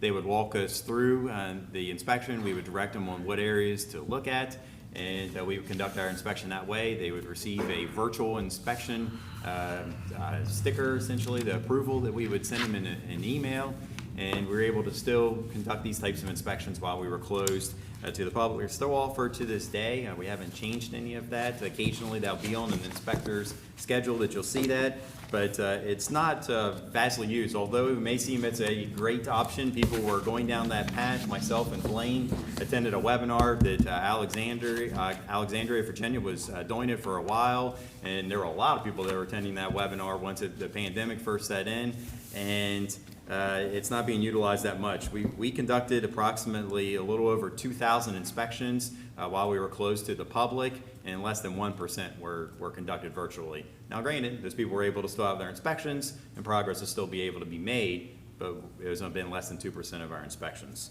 But we offered it. But we offered, and that is correct. And every contractor was made aware of it. We sent out over 1,400 emails to anyone that's done work with us to let them know this was available for a service. One other item that we updated was our website. We've never accepted permits online. That's something that we've never crossed that bridge on. It's always been come into our office to make an application. You could send us a fax, and at times you could send it through an email. But we've never crossed the bridge to actual online permit applications. So when we got closed to the public, that made us kind of be like, we still got to continue this progress here. So we made things available for online permit applications. Again, we do that for our building, electrical, plumbing, and mechanical. And people now have the option of either sending us a fax, they can do it in an email, they can put it in the Dropbox on the side of City Hall, they can send it online, or if it's a building permit application, you can make an appointment to come into the office and make an application. We're doing the appointment only right now just to control the number of people in the office. At times, we could have all the chairs full and people working with customers at the counter, so it's just trying to control the number of people in the office during that time. During the time that we were closed to the public, we received just under 700 permit applications, and 20% of them came from online applications. So we did get a fair amount that came during that way. We're always looking to improve the process. It's changed once during this time period to make it better for the contractors and people that might not have the ability to do certain things. And each step we're making it easier and easier for a contractor to apply online. Just always verify though that it is the licensed contractor that is applying for the permit. We do call the license holder for the payment of the actual permit fees. So we want to confirm that they're the one that actually made application, so it just wasn't a friend that knew that someone that had a license could apply. We actually verify from the license holder. We did the same thing for the rental applications during this time period as well. Just for your knowledge, we had just under 3,000 people visit our page, our website page, while we were closed to the public, and approximately 12% of them went to the online applications to make an application there. So it was utilized. We're still encouraging it strongly to do whatever you can do remotely, and a lot of people are. One item that we just want to make you aware of is the social media presence that our department has been putting out there. One of the concerns that came up in 2018 when the ad hoc committee was created to look at our department was sometimes that we don't communicate things as clearly or appreciate the work that's being done in our community. So in March of 2019, we established a Facebook page and Instagram and actually Twitter at that time. But since then, we've dropped Twitter and actually had LinkedIn. We didn't voluntarily drop Twitter. It's just that they crashed, and then they say our account doesn't exist, but then they say we can't log back in because that account does exist. So it doesn't make any sense. But so we essentially just gone with those three platforms now. Basically, what we're trying to do is expand business partnerships. We're going out and we're meeting with any of these businesses that we're featuring on our social media pages. and trying to, at times, we'll help them through the last couple steps, because we're giving you a behind-the-scenes look of what is going on in Hagerstown. I know we have that Facebook page that's out there, has a lot of followers. Our page does not, and we're actually doing for what people can actually see behind the scenes when a project's going on. We then also help the contractors with the last couple steps of the project, just so that they can understand what they might need to complete. At times, I'll be on the site there visiting with someone, and they'll explain to them, like, well, the electrician hasn't called in their final inspections yet. They're going, oh, they already told me they had their inspections. And I'm going, no, they haven't had their inspections yet. So we kind of clarify a lot of that stuff with the business owner or the property owner at that time, so they can get things fully understood where they are on their project. We generally post about 4 times a week. We feature an investment that's in Hagerstown to let someone know what's going on. We also provide any types of tips. Sometimes they're energy saving tips. We have ones coming up in the fall about what to do with leaves and things of that nature. Also codes that you might not know exist, and then other helpful tips that we have. Our goal is always that we're thanking everyone. That was one of the concerns that was raised in 2018, that we might not be thanking everyone for their investments that they're putting in town, which we do appreciate. And this is a way that we have a platform from our department to always appreciate and thank everyone for the investments that they're doing and the partnerships that they've created. Although I say that our followings are not that large, we have grown, and we consistently grow every week for our following. And it's our reach that we really like. Our posts, we can reach at times from 22 to up to 44,000 people, which are generally in this area. At times we did reach some overseas, but generally it is reaching people in this area. It is getting out there, and the message is being spread of the different work that's going on in Hagerstown. One of the other things that we were doing is we want to try to educate everyone on what is planning and code administration. What are the different things that we oversee, and also a deeper knowledge of the items that we work with on a daily basis. So we created the Hubbub Podcast. That started in July of 2019. It's a co-host format. You have a picture of Sean and Donnie that are there in the photo. Donnie's on the left and Sean is on the right. That we produce each month. That it's approximately 30 minutes long, that we pick out a topic and go into detail about it. A lot of times we'll go into the history of why they exist, because sometimes we get that nowadays of like, well, why do you even look at that type of stuff? Well, at times some of these codes have been in existence for decades, if not 100 years. So we kind of get a little bit of background to it, and then explain what types of things that you might want to examine as well when you're considering a project. Give you some interesting tips on different things, and some safeguards have been put in place for different stuff. Our audience is about a little over 200 people each episode that we put out, and it's not just regional. It's not just America. We do reach people overseas. That we get Ireland, United Kingdom, Germany, and Canada are listening to us talk about codes. So it's interesting that it goes overseas. And then in December, we started filming this in the DCED studio that we have, so that it could be also produced on YouTube. And it's just a one-shot take that we do for these types of episodes, and it works out well. We put it out on all of the podcast platforms. It's well over 8 different platforms, but generally Apple, Google, and Spotify is where you have the most common. It also airs on Channel 25. We can't thank the communication department enough with Wes and Eric that always are putting out these for us. And it airs every Monday, Wednesday, and Friday at 7 p.m. And it just is the current episode that we've had out there until the new one's recorded. So we do try to get the message out there. We're trying to use this platform to educate everyone on what are the activities that the department does, or the codes behind those. And then one of the other items that we have started to do, this was just started last month, but it's something we've been talking about for a while, is a newsletter. We send this out once a month as well to the first Monday of each month. Just went out yesterday for the August one. Giving everyone just, we take the topic that's being covered for the podcast and use that as what's being shared for the newsletter. And it just breaks down basically our 3 sections of our department, where we have planning, permits, and neighborhood services to cover how everything's related in that part of our department for this one particular topic. So for example, we use fences in July, where you make a fence application on basically the planning side of the house, but we gave the tip as well as, if you're putting in a deck or a pool in your backyard, you can combine that pool permit or deck permit and including a fence, and you can save yourself some money by making that type of application, and then you just always have to maintain those types of things. We distributed out to over 4,000 people. That anyone that has an email address with our department, we're sending it out to them to tell them these are the different tips. One comment was that Kathy, we talked about it, but probably didn't remember it, and then our chairman of our planning commission sent Kathy the email saying, "This is great." I hadn't seen it yet. Yeah, Kathy hadn't seen it yet. So it's something that we had created and tried to get that out just to spread more knowledge, just trying to make sure that everyone fully understands the different things that you can do, but also you can layer things to maybe make things easier for you and make everyone understand different aspects of the department better.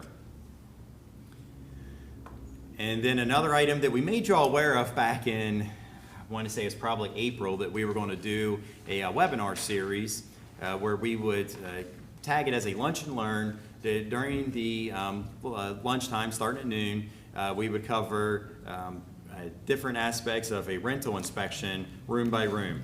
This was done through the Zoom platform, since we had the Zoom capabilities through our boards, that we decided to make a webinar series then for people to better understand what we're looking for while conducting a rental inspection.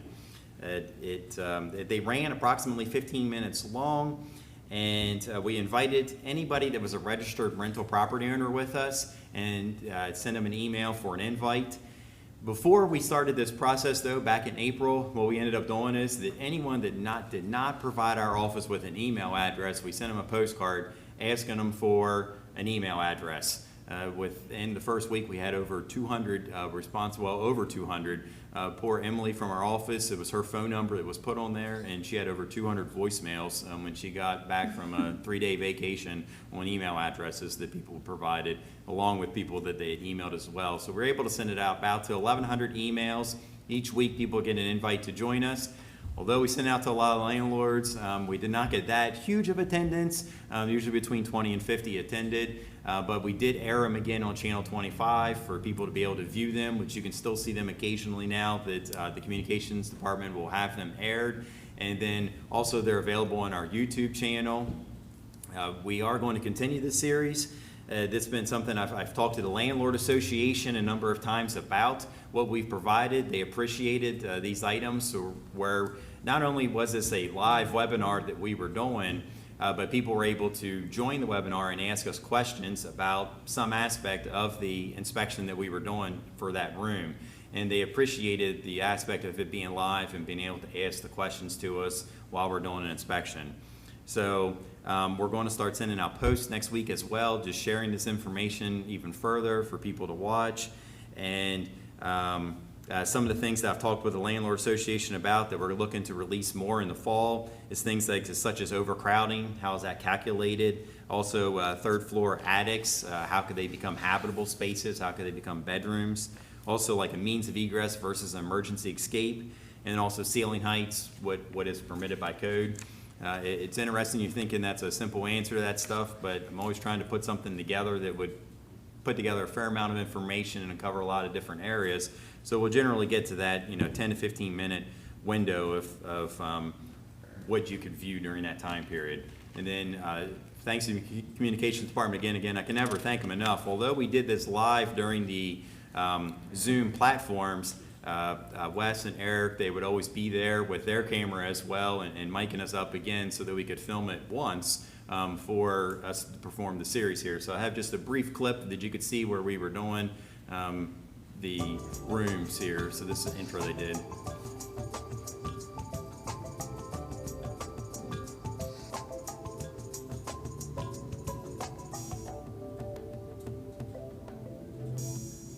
So that's just the intro of each one. We didn't have the actual inspection because I didn't want I'll have to sit through that part. But that's just a brief intro. I had to laugh, though, that Eric didn't include me in the attic because that day was hot. So I don't know whose bright idea was to do June or do late June for an attic, but it was very hot that day. For the webinar series there, like I said, it's on YouTube, and just to plug it, we did them all live, all 8 of them. The first 8 were all live. The number 9 one was on smoke alarms. And with that one, we had inspectors staged throughout the rooms. So we had to kind of tape that series. And with it being taped, that you can always have bloopers, as people always try to get it just right. And Eric does a great job editing those. But if you want for a laugh, he forgot to edit out a blooper with myself in the smoke alarm one. So if you go to the smoke alarm one, go to the 11-minute mark, and you'll see a nice blooper there. And when I showed it to my family, they were like, "Oh, wow, you had this?" And I said, "This is live on YouTube. This isn't something that's just recorded and I'm showing you, so I don't mind making fun of myself for And this is one." the first one still sideways? No, the first one is not sideways. So Kathy mentioned that was with the Zoom. So as we learned with the Zoom platform, that the first one was sideways when we broadcasted it live the first time. So that we learned. You were using a phone, and it depended which Right. way you had the phone. So the one thing is interesting is that, you think that you just have a camera for different things, and well, we didn't. We were using phones. So we were using the technology we had available to us. So we just used a phone to broadcast these things. It wasn't anything fancy. And then now to provide you just a quick update on the 2018 amendments. The 2 main changes that we had with that were the never inspected units and also the revocation of licenses.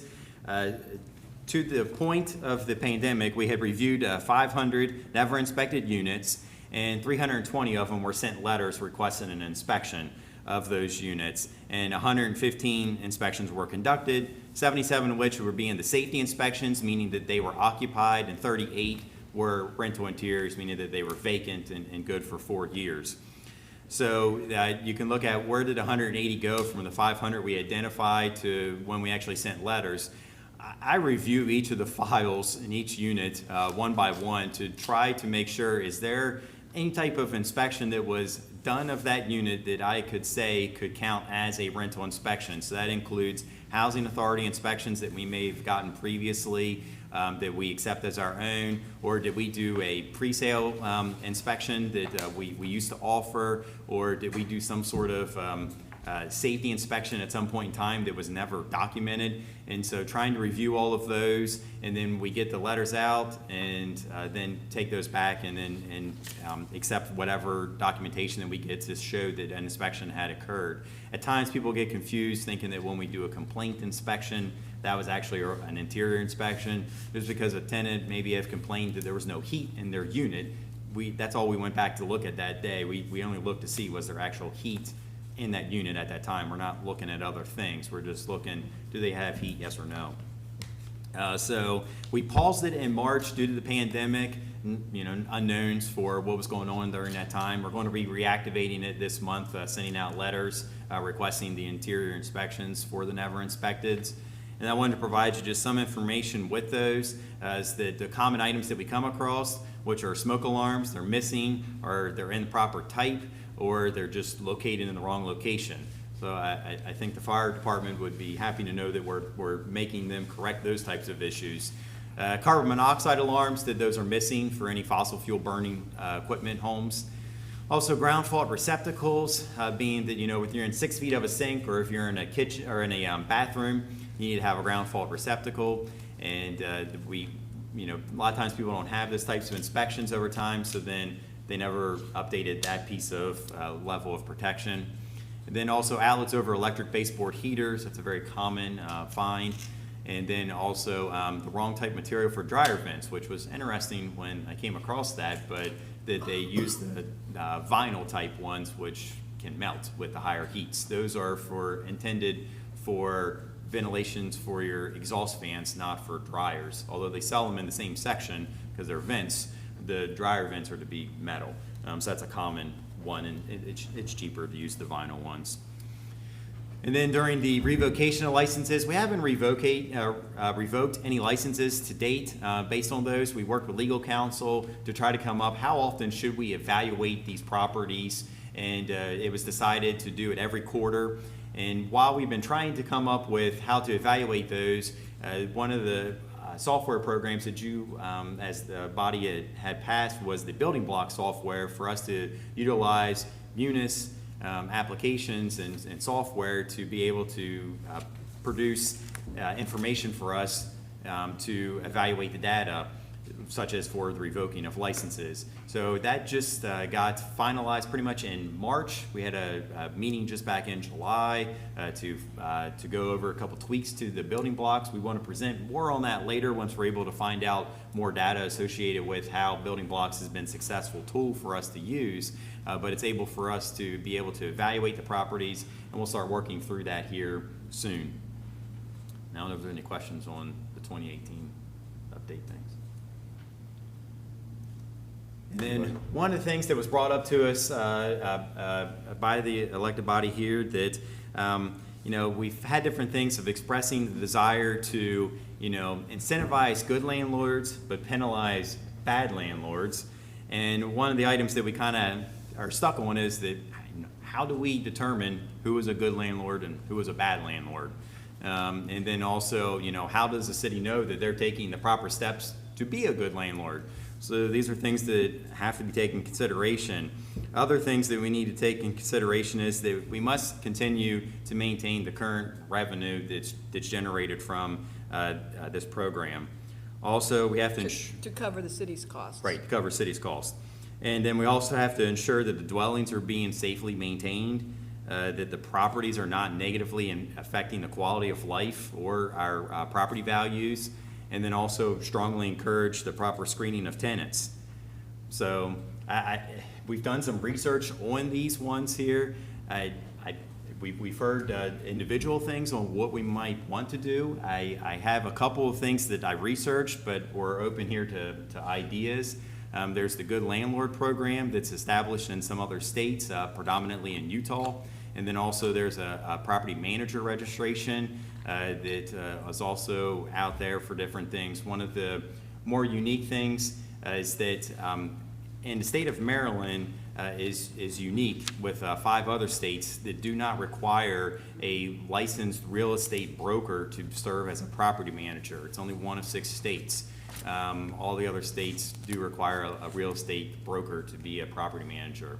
And then there are other states that have implemented licensing programs that are in place to be a property manager.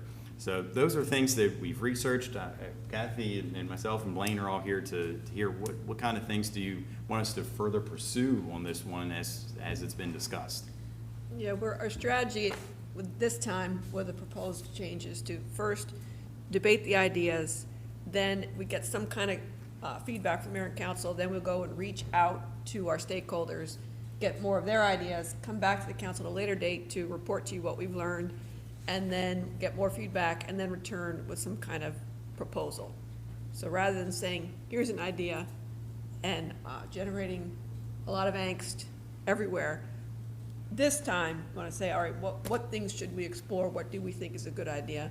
And then we'll go and we'll talk to our stakeholders about those ideas. Also, if they have other ideas, research it further and then come back to you later.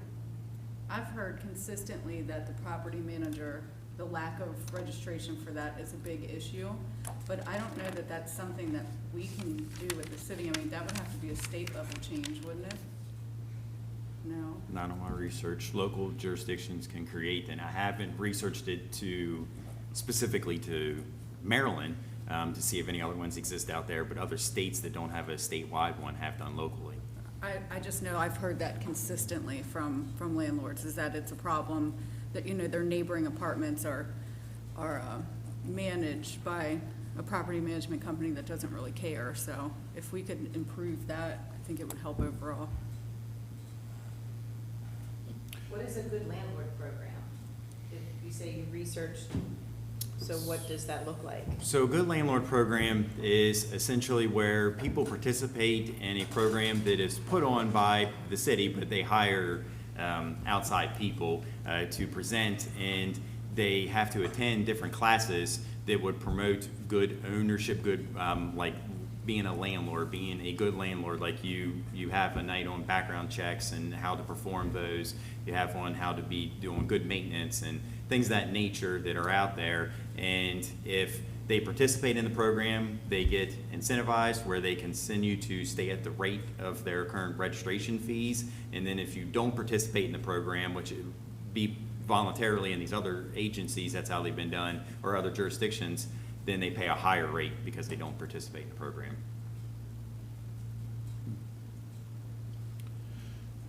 It's something I would like to inquire about in our rental licensing program and our rental inspections, because the objective of doing the inspections and having licensing, and the licensing is going to fund the cost of the inspectors, so it has to be funded that way.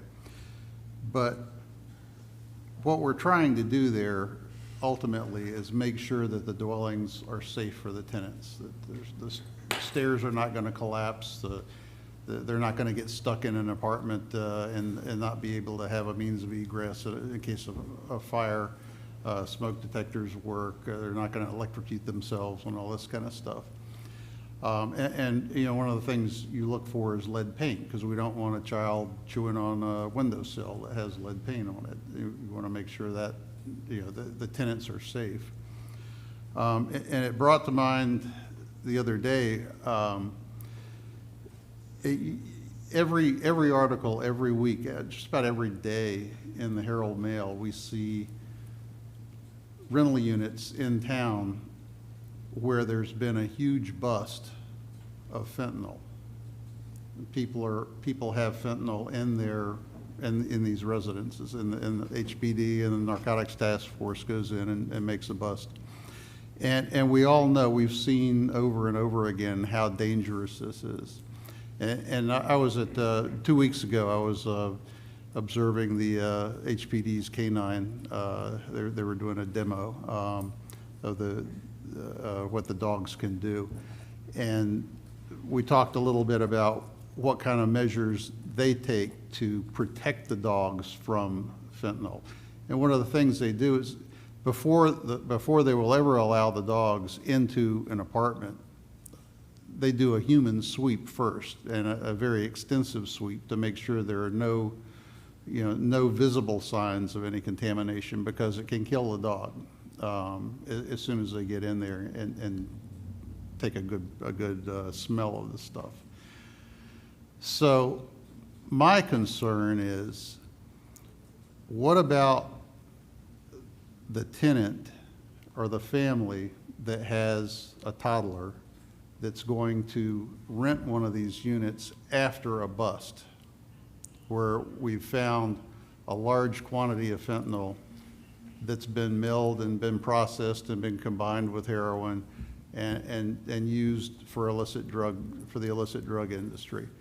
So now we have a family that rents that structure with a toddler that's going to crawl around on that carpet, which we would not let a dog in, or would not let a canine in, but we're going to let that landlord rent to a tenant with a toddler that's going to be crawling around on the carpet.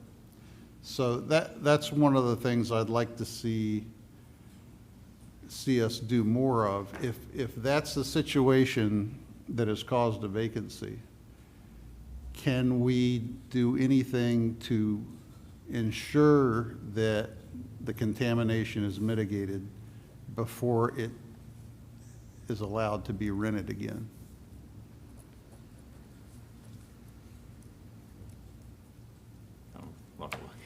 We have to investigate that, but we're looking for ideas today.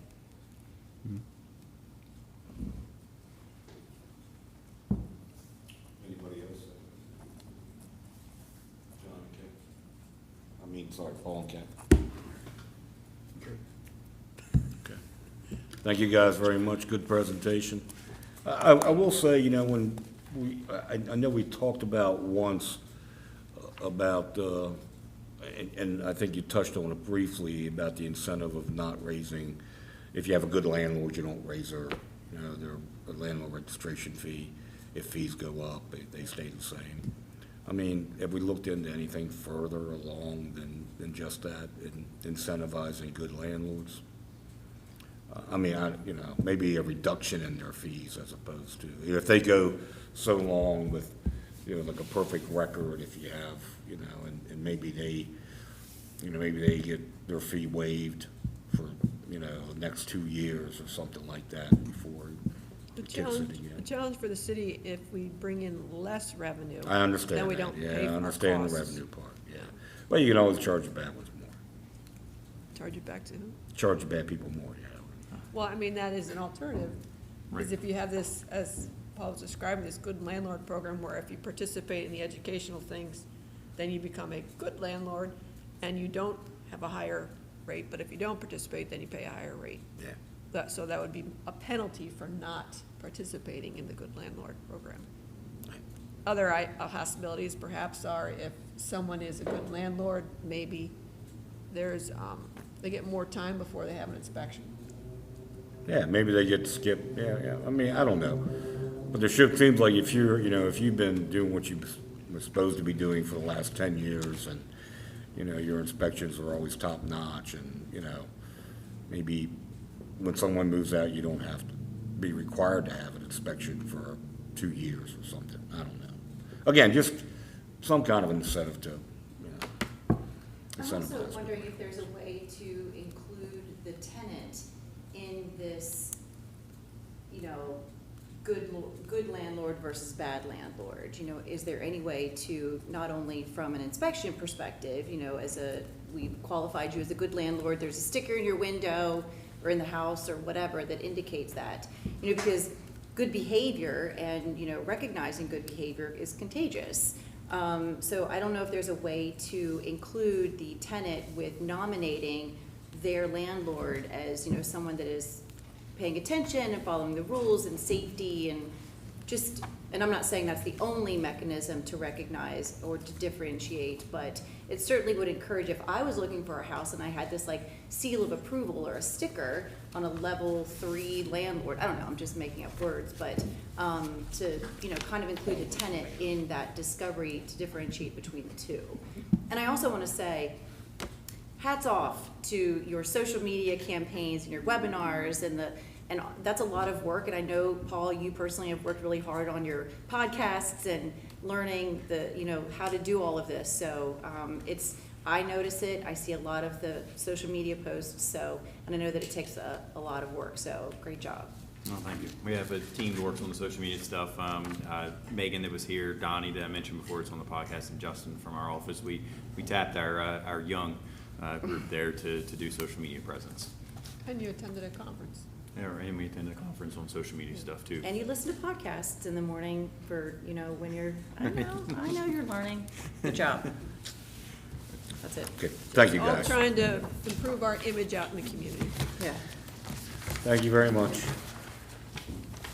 Acting City Administrator Michelle? Nothing?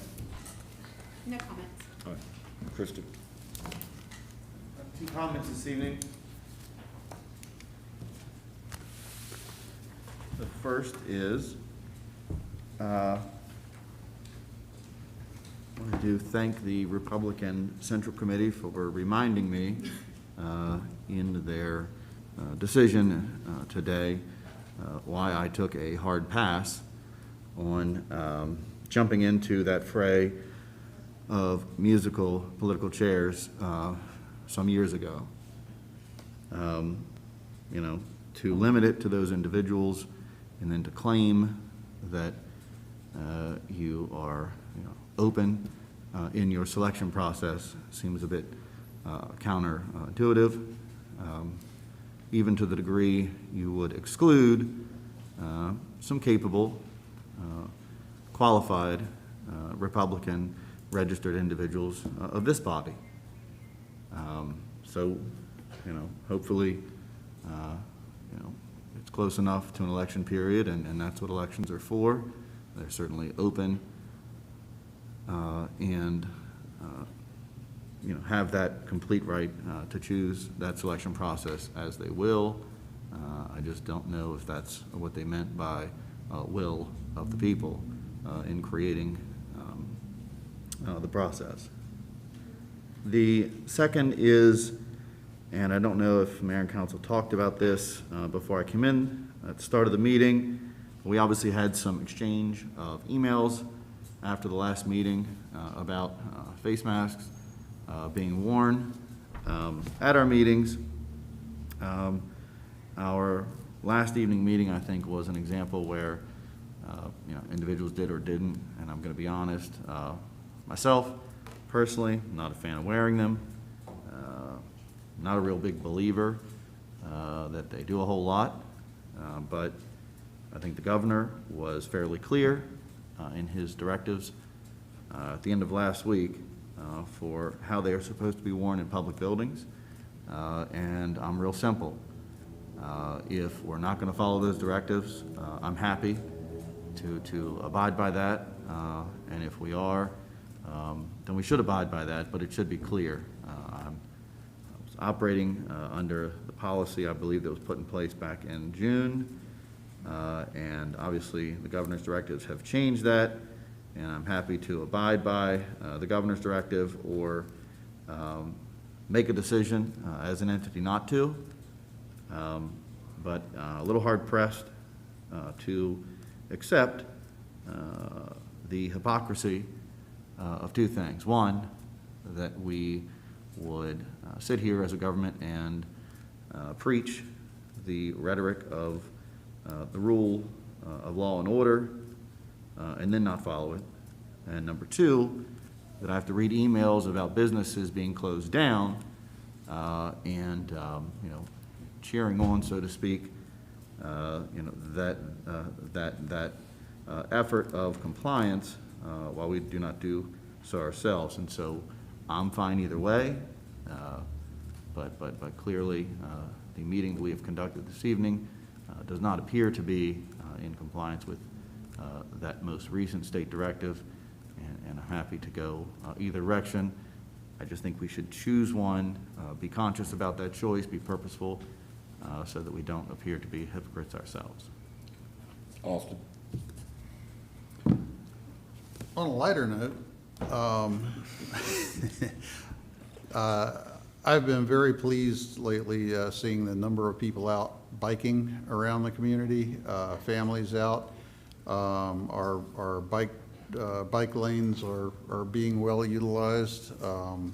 I think the work that we've done to make this a bike-friendly community is starting to pay off. And the one good thing about the pandemic is I see a lot more kids out playing than I ever knew lived in my neighborhood, and it's because they're not sitting in a basement. They want to get out and do things. And we were talking earlier, a quick trip to either of the two main bike stores in town, you'll find out if you want a bike, you're going to be ordering one because they're sold out. Everybody's out doing it. And one of the things that I think we have coming up in the future here is the subject of the Civil War Rail Trail is starting to get looked at more closely again.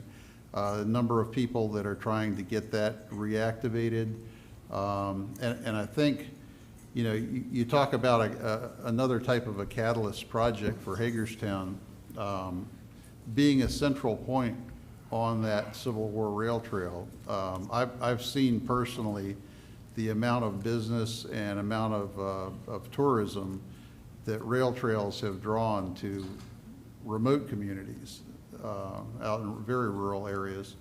And I think we may have something here that we want to take a real close look at again. So I hope we do that. Thank you. Emily? I just wanted to give a quick shout out to Jordy Newman from the CAC and Brooke Grossman from Horizon Goodwill. Last Thursday, there was a resident that was in an emergency type situation, and both of them let me bother them at like 8, 9 o'clock at night to get that person the services that they needed, and she is good to go now. So I appreciate them picking up the phone at all hours to help our community. It's pretty awesome. Lou? Nothing tonight, Mayor, thank you. Just have one quick thing. We all received an email regarding the lights on the tennis court. I would, if possible, like to put that on a future work session so we can discuss the possibility about doing that. Because if it's not just one tennis court, it's all the tennis courts that we need to talk about, so. Scott and Rodney are aware, I forwarded it to them, and they were going to talk about it when they both get back from vacation. So are we able to put that on a work session so we can talk about it? Yeah, why don't we wait and get an update from Ronnie and Scott? Okay. That's it. I don't have anything. We're adjourned. Thank you.